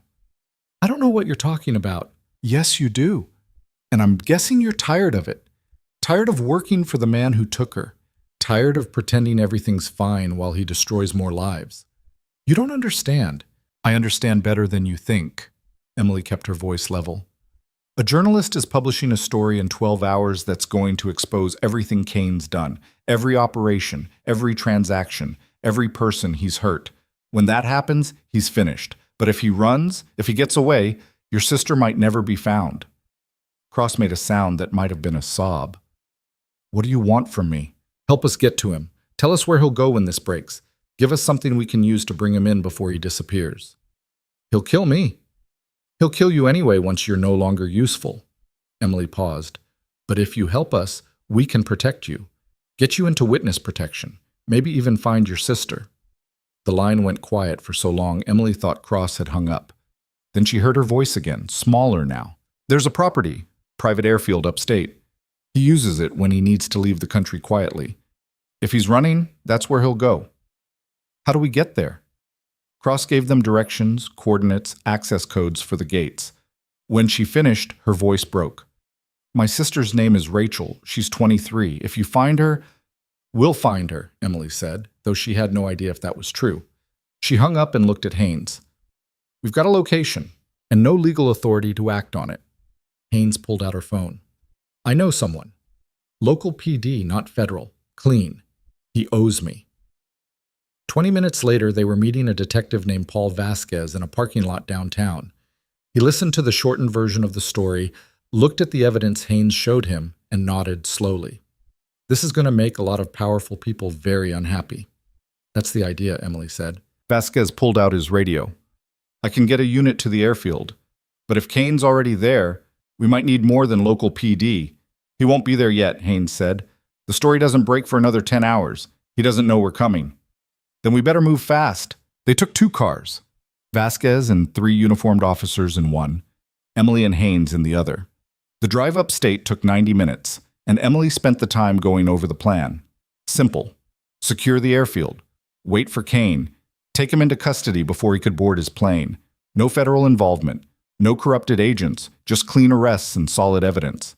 It sounded good in theory.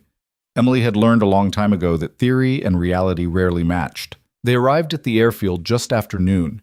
It was small, private, surrounded by chain-link fence with a single access road. A hangar sat at the far end of the runway, and Emily could see a plane inside, sleek, white, engines already warming up. He's here, Haynes said quietly. Vasquez pulled his car across the access road, blocking it. His officers spread out, taking positions near the fence. Emily and Haynes approached on foot, using the fence line as cover. Through the hangar's open door, Emily could see movement, multiple people. Security, probably. And somewhere in there, Kane. Haynes pulled out her phone and dialed. A moment later, Emily heard a voice echo from inside the hangar, Kane answering his phone. Mr. Kane, this is Sergeant Mallory Haynes, Federal Tactical Unit. You're surrounded. Step out of the hangar with your hands visible. Silence. Then Kane's voice, amplified by the open space. Sergeant Haynes, I wasn't expecting company. Step out now. I don't think so. Gunfire erupted from inside the hangar, muzzle flashes bright in the dim interior. Emily and Haynes hit the ground, bullets tearing through the chain link above them. Vasquez's officers returned fire, and the air filled with the crack of weapons and the smell of cordite. Emily crawled forward, using a concrete barrier as cover, and got a better angle on the hangar. She could see 3 men now, security, armed with rifles, firing from behind the plane. No sign of Kane. He's making for the plane, Haynes shouted. Emily moved without thinking, sprinting toward the hangar's side entrance. Bullets kicked up dirt near her feet, but she didn't stop. Reached the door, kicked it open, and entered low. The interior was chaos, security firing, Vasquez's officers returning shots, smoke and noise everywhere. And there was Kane, climbing the plane stairs with a briefcase in hand. Emily raised her weapon, the .38 from her go bag, and aimed. Don't move! Kane froze, 1 foot on the stairs, and turned to look at her. His expression was calm, almost amused. Sarah Blake, or should I call you Emily Carter? Get down from the stairs. Or what? You'll shoot me? Kane smiled. You're not going to shoot me. You're a nurse. You save lives. Try me. Kane studied her for a moment, then slowly descended the stairs. You've caused me a considerable amount of trouble, Ms. Carter. I almost respect it. On the ground, hands behind your head. I don't think so. Kane set down the briefcase. You see, even if you arrest me, even if this little operation of yours succeeds, I'll be out in 72 hours. I have lawyers, resources, friends in very high places. Not anymore. Kane's smile faltered. What? A journalist is publishing everything in 8 hours, every transaction, every name, every crime. Emily took a step closer. Your friends are about to become very interested in distancing themselves from you. For the first time, Kane's composure cracked. His eyes hardened, his jaw tightened, and Emily saw the man behind the mask, cold, ruthless, desperate. You have no idea what you've done. I know exactly what I've done. Kane lunged for the briefcase, but Emily was faster. She fired once, the bullet slamming into the metal stairs inches from his hand. Kane froze, his hand still outstretched, and Emily moved in. She kicked the briefcase away and pressed the gun to the back of his head. On the ground. Kane knelt slowly, his hands behind his head. Haynes appeared at the entrance with zip ties, and together they secured him. Vasquez's officers moved in, clearing the rest of the security personnel, and within minutes the hangar was secured. Emily stood over Kane, breathing hard, her hands shaking from adrenaline. She'd done it. They'd actually done it. Vasquez walked over, looking at Kane with an expression of disbelief. Victor Kane, I'll be damned. Get him out of here, Haynes said, and keep him away from anyone federal until we sort out who's clean. Vasquez nodded, and his officers hauled Kane to his feet. As they walked him toward the cars, Kane looked back at Emily. This isn't over, he said quietly. Yes, Emily replied. It is. They watched him get loaded into the police car, and Emily finally allowed herself to breathe. Haynes put a hand on her shoulder. You okay? Emily nodded, though she wasn't sure it was true. What happens now? Now we let the system do its job. Reed publishes his story. The evidence goes public. Internal Affairs cleans house. Haynes squeezed her shoulder. And you get to go back to being a nurse. Emily looked at the hangar, at the plane that would have carried Kane to freedom, at the scattered security personnel being arrested. I don't think I can go back to that. Then figure out what comes next. 8 hours later, Marcus Reed's story broke. It spread across every major news outlet within minutes. Detailed evidence of Kane's trafficking network, the corrupted federal agents, the victims, the crimes. The public reaction was immediate and explosive. Protests outside the federal building, calls for investigations, politicians scrambling to distance themselves from anyone connected to Kane. Emily watched it unfold from a hotel room downtown, Haynes sitting beside her with a beer in hand. When footage of Kane's arrest appeared on screen, shot from a distance by someone's phone, Haynes raised her bottle. To doing the right thing. Emily clinked her water bottle against it. To surviving it. The next morning, Walsh showed up at her hotel. Emily opened the door and found him standing there looking exhausted and furious in equal measure. You went rogue, he said. I got results. Walsh stared at her, and Emily could see him trying to decide whether to yell or thank her. Finally, he just shook his head. Simmons and Walker are in custody. Internal Affairs is tearing apart their entire unit. Half the task force is under investigation. Good. Kane's lawyers are already filing motions, but with the evidence public, they don't have much ground to stand on. Walsh leaned against the doorframe. You destroyed his network, Carter. Completely. Emily didn't feel triumphant. Just tired. What about Cross's sister? We found her, alive. She's being treated at a secure facility. Walsh's expression softened slightly. You saved her life. That finally made Emily feel something. Relief. Maybe even hope. And Cross? Witness protection. New identity. She's cooperating fully. Walsh pulled out a card. His actual card this time, not a burner. I wanted to offer you something. A position. Consulting work with our unit. Your skills, your instincts. We could use someone like you. Emily took the card but didn't look at it. I need time to think. I figured. Walsh straightened. For what it's worth, what you did was reckless and dangerous and completely outside protocol. It was also the only reason we got him. That almost sounded like a compliment. Don't let it go to your head. Walsh turned to leave, then paused. Oh, and Redwood General called. They want to talk to you, something about your suspension being lifted. Emily watched him walk away, then closed the door and sat on the bed. She pulled out her phone and stared at the hospital's number in her contacts. Part of her wanted to delete it, start over somewhere new, be someone different. But another part, the part that had walked into room 217 when everyone else ran, knew she couldn't. She dialed the hospital. The director of nursing answered, and her voice was different than before, warmer. Ms. Carter, thank you for calling. I wanted to personally apologize for how we handled things. We should have supported you instead of questioning you. It's fine. It's not. But we'd like the chance to make it right. Your position here is secure, and if you're interested, we have an opening for a trauma coordinator. It's a leadership role. You'd be training new staff, overseeing critical cases, making protocol decisions. Emily closed her eyes. Leadership. Recognition. Everything she'd been denied before, suddenly offered freely. I'll think about it. Please do. And Ms. Carter? What you did, stopping those men, protecting our patients, that took courage. We should have seen that in you from the start. Emily thanked her and hung up. She sat there for a long time thinking about what came next, about whether she could go back to Redwood General and pretend the last week hadn't happened, about whether she wanted to. Her phone buzzed, a text from an unknown number. There's a package for you at the front desk. Read. Emily went downstairs and found a manila envelope waiting. Inside was a printed copy of Reed's article, along with a note. You changed everything. Thank you. M.R. She read the article standing in the lobby, and for the first time she saw the full scope of what they'd accomplished. Kane's network dismantled, victims rescued, corrupted agents exposed, justice messy and imperfect, but real.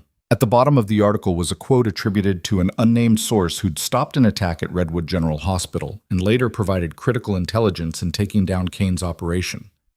Sometimes the quietest people are the ones carrying the heaviest weight, and sometimes they're the only ones strong enough to lift everyone else up when the world falls apart. Emily folded the article and put it back in the envelope. Then she walked outside into the afternoon sun, squinting against the brightness, and pulled out her phone one more time. She called Haynes. Carter, what's up? That consulting position Walsh mentioned, is it real? Far as I know. Emily took a breath. Tell him I'm interested, but I've got a condition. What's that? I want oversight authority. No more operations where I'm kept in the dark. No more being used as an asset without knowing the full picture. Haynes laughed. You know that's not how the federal government works. Then they can find someone else. There was a pause. Then Haynes's voice came back more serious. I'll tell him. But Carter, don't expect them to say yes. I don't expect anything anymore, Emily said. I just know what I'm worth. She hung up and started walking. She didn't know where she was going yet. Didn't know if she'd go back to Redwood General or take Walsh's offer or disappear into another anonymous life. But for the first time in 4 years, she wasn't running from who she used to be. She was deciding who she wanted to become. Behind her, in the hotel lobby, a man in a dark suit watched her leave. He pulled out his phone and made a call, his voice low and urgent. She's moving, alone, unprotected. On the other end, a voice Emily would have recognized answered, Good. Tell Garrett to finish what we started. Emily felt it before she saw it, the prickling awareness that came from years of training, the instinct that separated survivors from casualties. Someone was following her. She kept walking, her pace steady, her hands loose at her sides. The street was busy enough, people moving between shops and cafes, but not crowded enough to disappear into. She needed to get somewhere public, somewhere with witnesses. She turned left at the next corner, then immediately ducked into a coffee shop. Through the window, she watched the street. A man in a dark suit paused at the intersection, scanning, then pulled out his phone. Emily recognized the body language, military or law enforcement, definitely trained. He wasn't trying to hide it anymore. She pulled out her burner phone and texted Haynes. I've got a tail. Dark suit, 6'2", outside Brighton Coffee, on 5th. The response came back in seconds. Don't engage. I'm 10 minutes out. 10 minutes. Emily ordered a coffee she didn't want and took a seat near the back exit. The man outside was still there, talking on his phone, his eyes never leaving the shop entrance. He wasn't alone. There'd be at least one more, probably covering the rear. Standard containment. Emily's mind raced through options. She could wait for Haynes, but 10 minutes was a lifetime if these people decided to move. She could try to slip out the back, but if they had it covered, she'd be walking into an ambush. Or she could force their hand, bring the confrontation into the open where they couldn't act without consequences. She stood up and walked straight toward the front door. The man outside saw her coming and spoke quickly into his phone. Emily pushed through the door and headed directly toward him. He straightened, surprised, and she watched his hand move toward his waistband. "I wouldn't," Emily said loud enough for the people around them to hear. "Not with all these witnesses." The man's hand stopped. His jaw tightened. "Ms. Carter, we just want to talk." "Who's we?" "People who are concerned about your safety." Funny way of showing it, following me, cornering me in public. Emily took a step closer, keeping her voice level but her words clear. "If you were actually concerned, you'd have called, made an appointment, not stalked me through the city." A car pulled up to the curb. Black sedan, tinted windows. The rear door opened and a man stepped out. Garrett Lowe, Kane's head of security. The same man who'd questioned her at the estate, whose eyes she'd seen tracking her every move. He looked calm, composed, like this was just another business transaction. "Miss Carter," Lowe said, "get in the car." "Not happening." "This isn't a request." Emily smiled, but there was no warmth in it. "Then it's a threat, and you're making it in the middle of a busy street with 24 people watching. So go ahead. Try to force me. See what happens." Lowe's expression didn't change, but Emily saw the calculation behind his eyes. He was weighing options, measuring risks. This wasn't how it was supposed to go. They'd expected her to be isolated, vulnerable, easy to grab. Instead, she'd made it impossible for them to act without creating a scene. "You think you're safe because there are people around," Lowe said quietly, "but eventually you'll be alone. And when you are, we'll be waiting." "I'm counting on it." A police cruiser turned onto the street, moving slowly. Emily had noticed it earlier on patrol, and she'd timed this whole confrontation to coincide with its route. Lowe saw it too, and his jaw tightened. He gestured to the man in the suit, and they both got back in the car. The sedan pulled away, disappearing into traffic. Emily didn't move until it was out of sight. Then she exhaled slowly and pulled out her phone. Haynes was calling. "I saw them leave. You okay?" "Yeah, but they'll try again." "I know. That's why we need to end this, now." Haynes's voice was tight with anger. "Kane's in custody, but clearly he's still got people on the outside taking orders." "How is that possible? He's supposed to be isolated." "He's got lawyers visiting him, probably passing messages. We can't prove it, but I'd bet my badge that's how Lowe got his instructions." Haynes paused. "Walsh wants to move you to a safe house." "No." "Carter, they'll just wait me out, or find me anyway. I'm not spending the rest of my life hiding." Emily started walking again, her mind already working through possibilities. "What if we gave them what they want?" "Meaning what?" "They want me isolated, vulnerable. So let's make them think they've got that. Set a trap." Haynes was quiet for a moment. "That's insane." "But it'll work. Maybe. Or it'll get you killed." "You got a better idea?" Another pause. "No, but Walsh is going to lose his mind when he hears this." "Then don't tell him until it's done." They met an hour later in a parking garage downtown. Haynes pulling up in an unmarked car with Torres in the passenger seat. Emily climbed in the back and Haynes handed her a vest. Body armor. Non-negotiable. Emily put it on without arguing. Torres turned around in his seat, his expression grim. "Here's what we know. Lowe's got at least 3 people working with him. The guy you saw outside the coffee shop, plus 2 others we've identified from surveillance footage. They're all ex-military, all on Kane's payroll." "What's their play?" Emily asked. "From what we can tell, they're going to try to grab you and extract you somewhere they can question you without interference. Find out what evidence you still have, who else you've talked to, whether there are any other loose ends. And then kill me." Torres nodded. "That's the assumption." Haynes pulled up a map on a tablet. "We're going to stage it at this location. Abandoned warehouse district near the docks. You'll go in alone. Make it look like you're meeting someone. We'll have eyes on you the whole time, plus tactical backup positioned within 2 minutes of your location." Emily studied the map. 2 minutes is a long time. Best we can do without tipping them off. If they see a heavy presence, they'll abort. "What makes you think they'll even take the bait?" "Because Torres is going to let it slip to someone we know is feeding information to Kane's people. A meeting location, a time, and the fact that you'll be alone." Haynes met Emily's eyes. "It's risky. If something goes wrong, I know the risks." Torres pulled out a small device, no bigger than a coin. "This is a tracker, sewn into the lining of your jacket. Even if they take your phone, we'll know where you are. Emily took the jacket and felt the weight of the tracker. It was solid, reassuring. But she also knew that if Lowe's people were thorough, they'd find it. And then she'd have nothing. "One more thing," Haynes said, pulling out a compact pistol. "I know you've got your .38, but this is better for close quarters. 15 rounds, easier to conceal." Emily checked the weapon, familiar weight in her hands. "When do we do this?" "Tonight, 8 p.m. That gives us time to position everyone and gives Torres time to plant the information."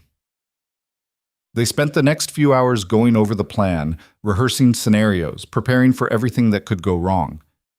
By the time evening fell, Emily felt the old clarity settling over her, the calm before action, the focus that pushed everything else away. Torres dropped her off 3 blocks from the warehouse, and she walked the rest of the way on foot. The area was industrial, mostly abandoned, streetlights few and far between. Perfect for an ambush. Emily kept her breathing steady, her senses sharp, cataloging every shadow and sound. The warehouse was exactly as Haynes had described. Large, empty, windows broken, graffiti covering the walls. Emily entered through a side door that hung off its hinges and found herself in a vast space filled with rusted equipment and scattered debris. Her footsteps echoed. "Hello?" she called out, making it seem like she was expecting someone. No response. Emily moved deeper into the warehouse, playing the part. She checked her watch. 8:15. If the bait had worked, Lowe's people would be moving into position now. A sound behind her, soft, controlled. Emily turned and saw a figure emerge from the shadows. The man from outside the coffee shop.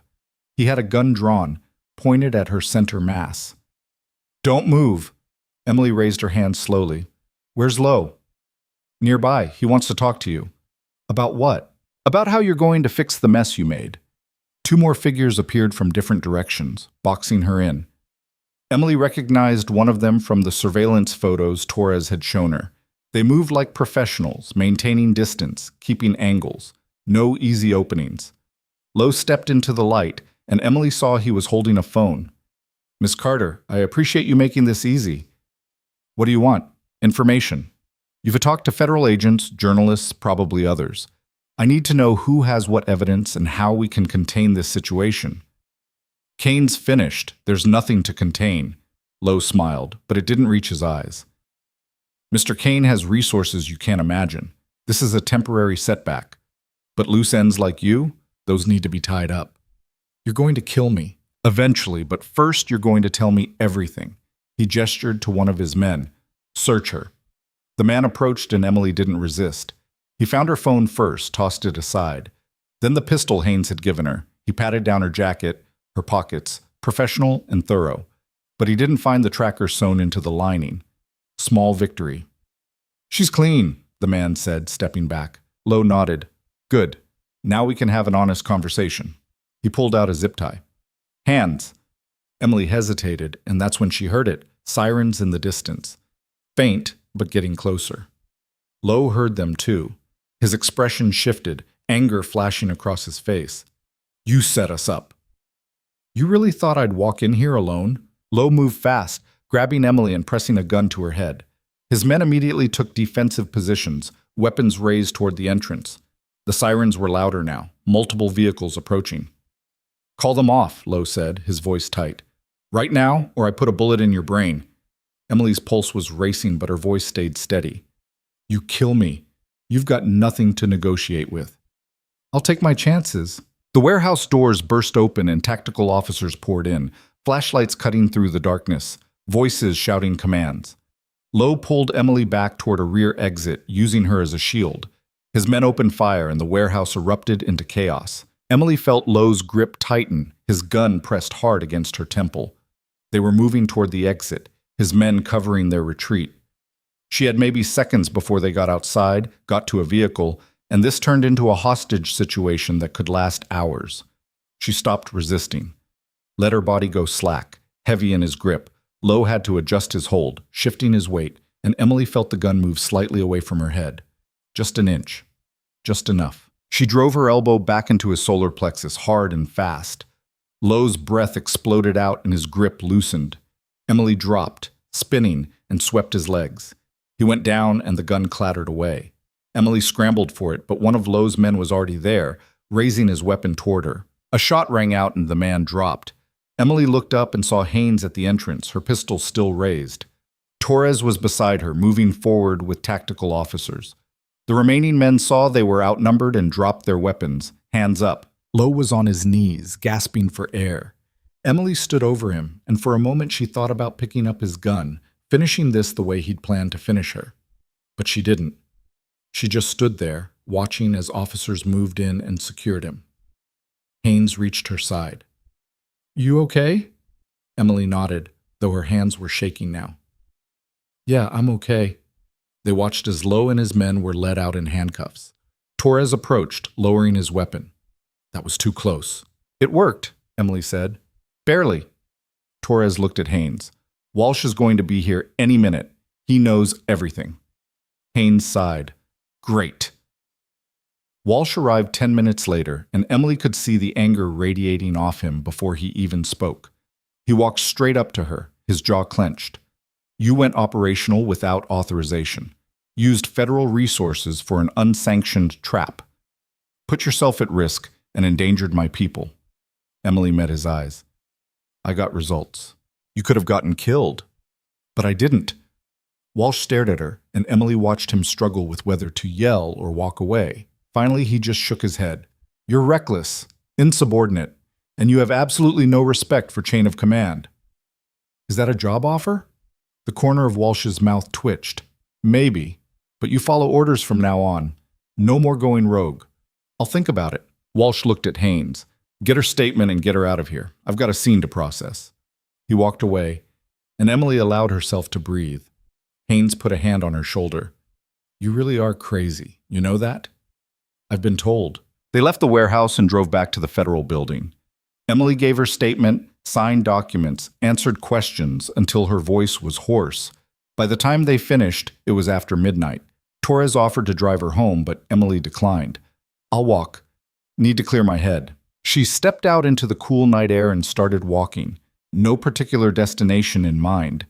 The city was quieter at this hour, the streets mostly empty, and Emily felt the weight of the last week settling onto her shoulders. She'd survived. She'd won. But the cost was starting to show itself in ways she hadn't expected. She thought about Kane sitting in a cell, his empire dismantled.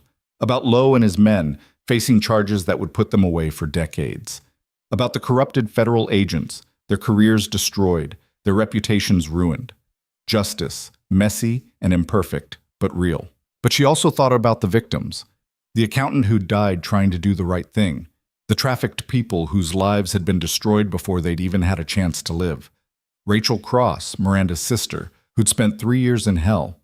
Justice didn't bring them back, didn't undo what had been done. All it could do was make sure it stopped happening. Emily's phone buzzed, a text from Marcus Reed. "Follow-up story publishing tomorrow. Your name's going to come out. Thought you should know." Emily stared at the message.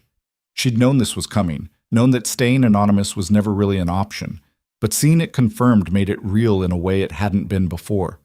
Tomorrow, everyone would know who she was, what she'd done. There'd be no more hiding, no more pretending to be invisible. She texted back.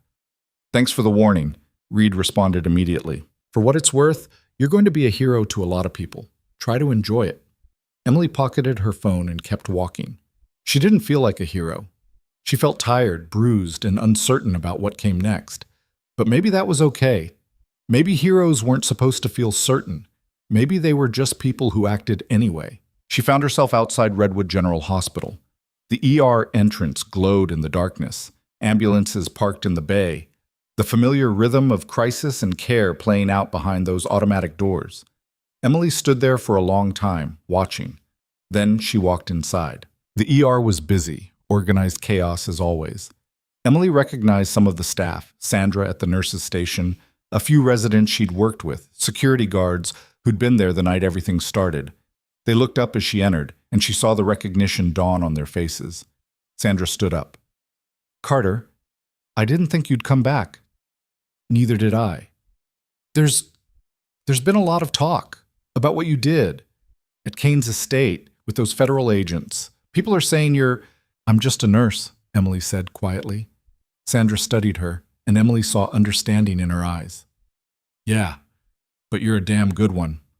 Dr. Ventura appeared from one of the trauma bays, stopping short when he saw Emily. For a moment, they just looked at each other. Then Ventura walked over. Carter, I heard you might be coming back. Might, haven't decided yet.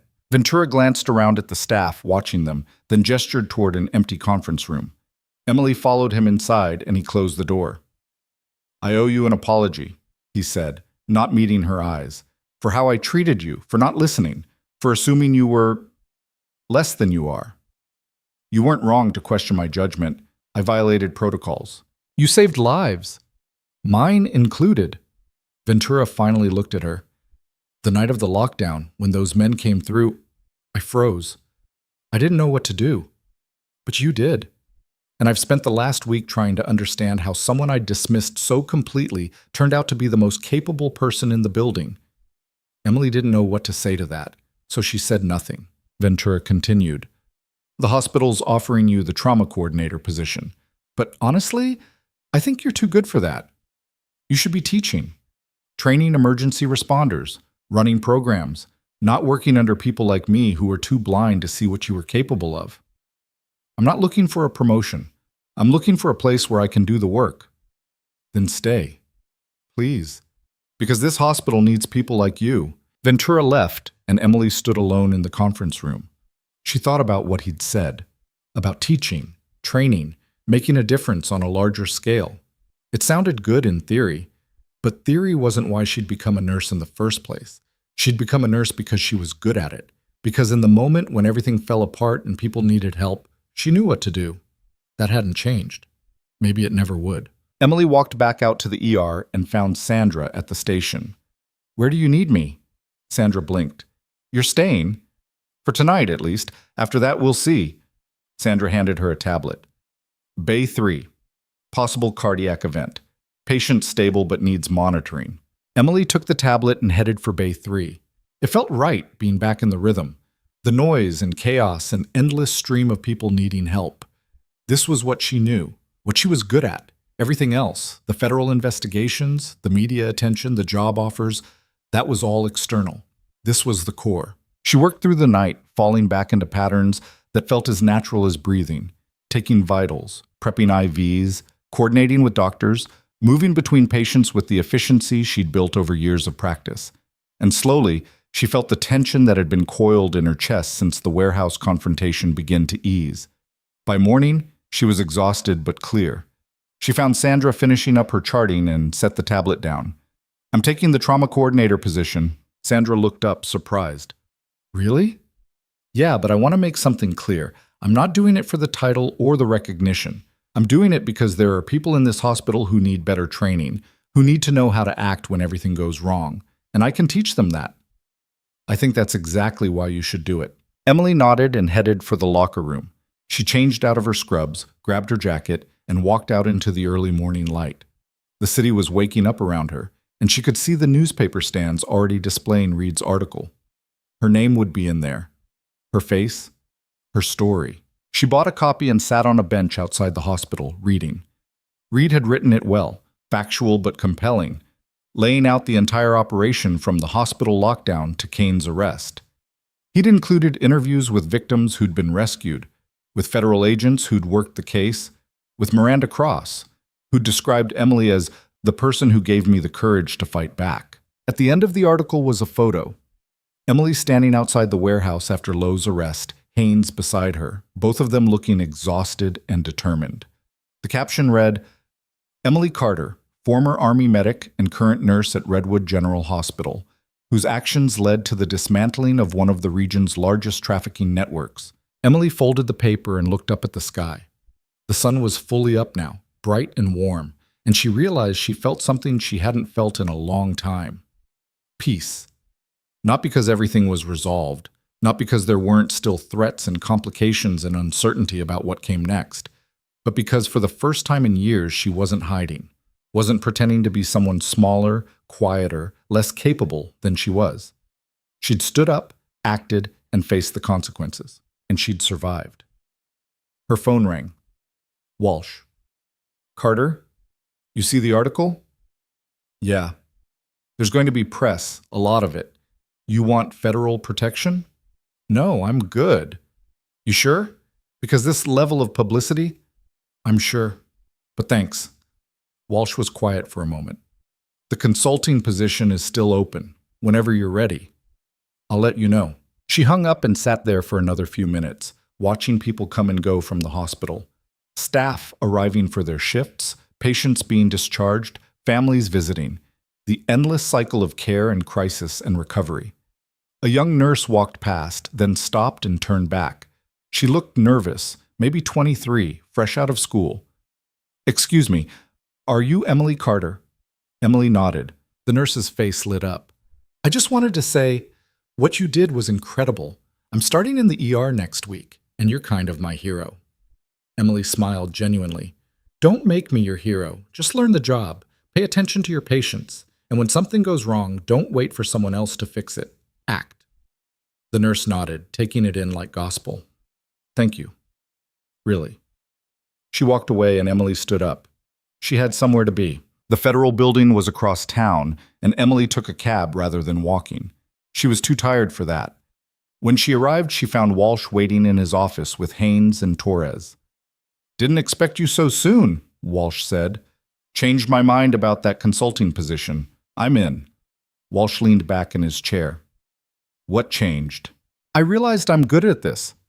Not the nursing, though I'm good at that too, but the other part, the tactical thinking, the field work, the going into dangerous situations and making sure people come out alive."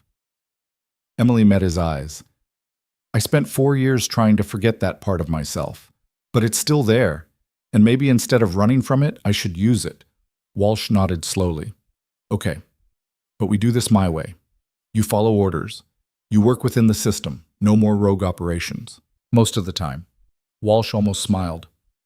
"I'll take it." He pulled out a folder. "We've got 3 active cases right now: human trafficking, money laundering, organized crime. Your skill set would be useful on all of them." "Where do you want me?" "Start with trafficking. There's a network operating out of the Port District. We need someone who can go undercover, gather intelligence, build a case." He pushed the folder across the desk. "It's dangerous, high risk, but it'll save lives." Emily took the folder and opened it. Photos of victims, evidence logs, maps of the port. It was comprehensive, detailed, and looking at it made her feel something she hadn't felt in a long time. Purpose. "When do I start?" 2 weeks. That gives you time to wrap things up at the hospital and get trained on our protocols." Walsh stood and extended his hand. "Welcome to the team, Carter." Emily shook it. Then she left the federal building and headed back to Redwood General. She had 2 weeks to transition, to train a replacement, to make sure the hospital would be okay without her. But first, she had one more thing to do. Emily found Ventura in his office, reviewing charts. He looked up as she entered. "Carter, twice in 1 day. Should I be worried?" "I'm taking the trauma coordinator position, but I can only do it for 2 weeks. After that, I'm transitioning to federal consulting work." Ventura set down his pen. 2 weeks isn't much time. It's enough to set up a training program, to identify staff who need additional instruction, to create protocols that'll actually work when things go bad. Emily leaned against the doorframe. "You said this hospital needs people like me. You're right, but what it really needs is for everyone to think like me, to be ready, to act without hesitation. I can teach that in 2 weeks." Ventura studied her. "You're serious?" "Completely." "Then do it. I'll clear your schedule and get you whatever resources you need." Emily spent the next 14 days transforming Redwood General's emergency protocols. She ran training sessions for nurses, residents, and attending physicians, taught them how to assess threats, how to maintain calm under pressure, how to act decisively when seconds mattered. She created new lockdown procedures, revised communication protocols, and established response teams that could handle everything from active threats to mass casualty events. Some of the staff resisted at first, thought it was overkill, unnecessary, paranoid. But Emily showed them footage from the night of the lockdown, walked them through what had worked and what hadn't, and gradually they started to understand. Sandra became her strongest advocate. She took the training seriously, asked hard questions, pushed for more. By the end of the 2 weeks, she was running drills herself, and Emily knew the hospital would be in good hands. On her last day, Emily stood in the ER and looked around. It felt different now, not because the space had changed, but because the people had. They moved with more confidence, more awareness. They were ready for whatever came next. Ventura found her near the end of her shift. "I'm not going to say I'm happy you're leaving, but I understand why you're doing it. Someone needs to stop these networks before they reach the hospital, before there are victims who need saving. And that someone is you?" Emily thought about that. About all the years she'd spent trying to be invisible, trying to fit into a mold that was too small for who she actually was. About the moment in room 217 when she'd stopped hiding and started acting. "Yeah," she said, "that someone is me." Her last patient was a teenager with a broken arm, scared and in pain, but trying to be brave.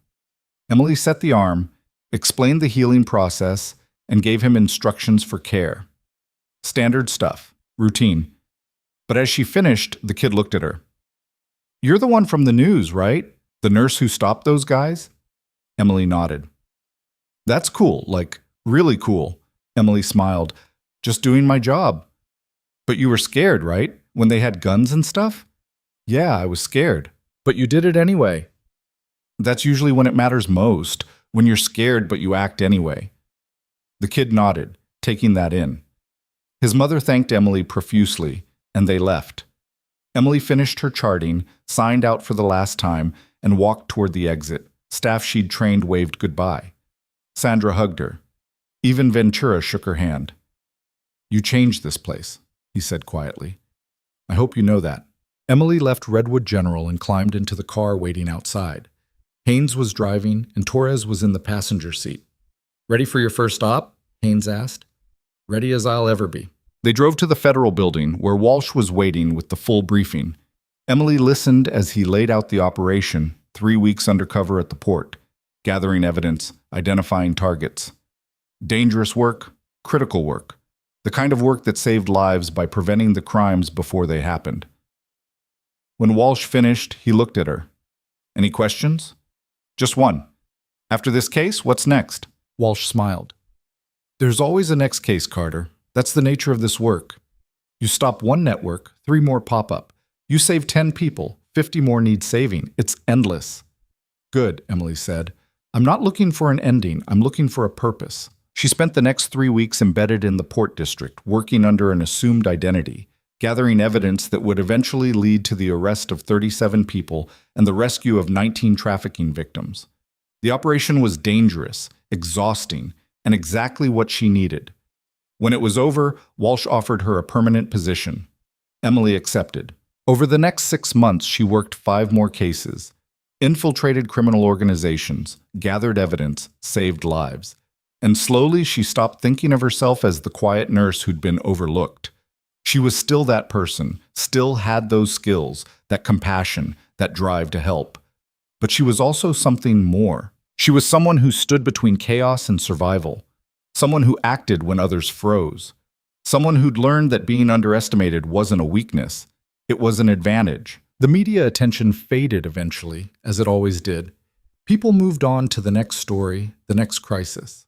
But the victims Emily had helped didn't forget. She got letters from some of them, thanking her, telling her how their lives had changed. Rachel Cross sent her a card when she graduated from college. The teenager with the broken arm emailed to say he was studying to be a paramedic.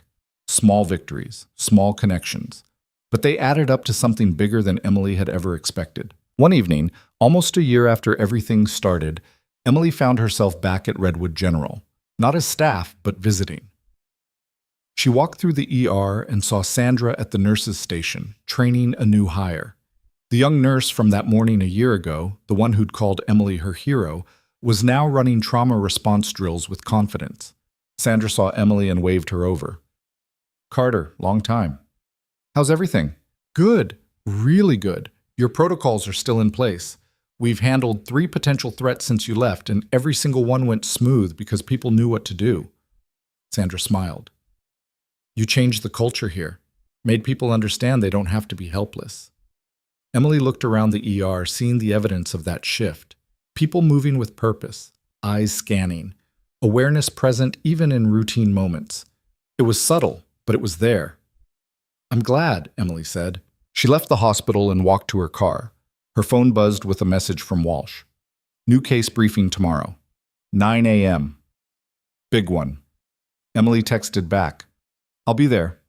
She drove home through the city she'd fought to protect, past streets she'd walked when she was still trying to figure out who she was, and felt something settle deep in her chest. Not satisfaction, exactly. Not completion.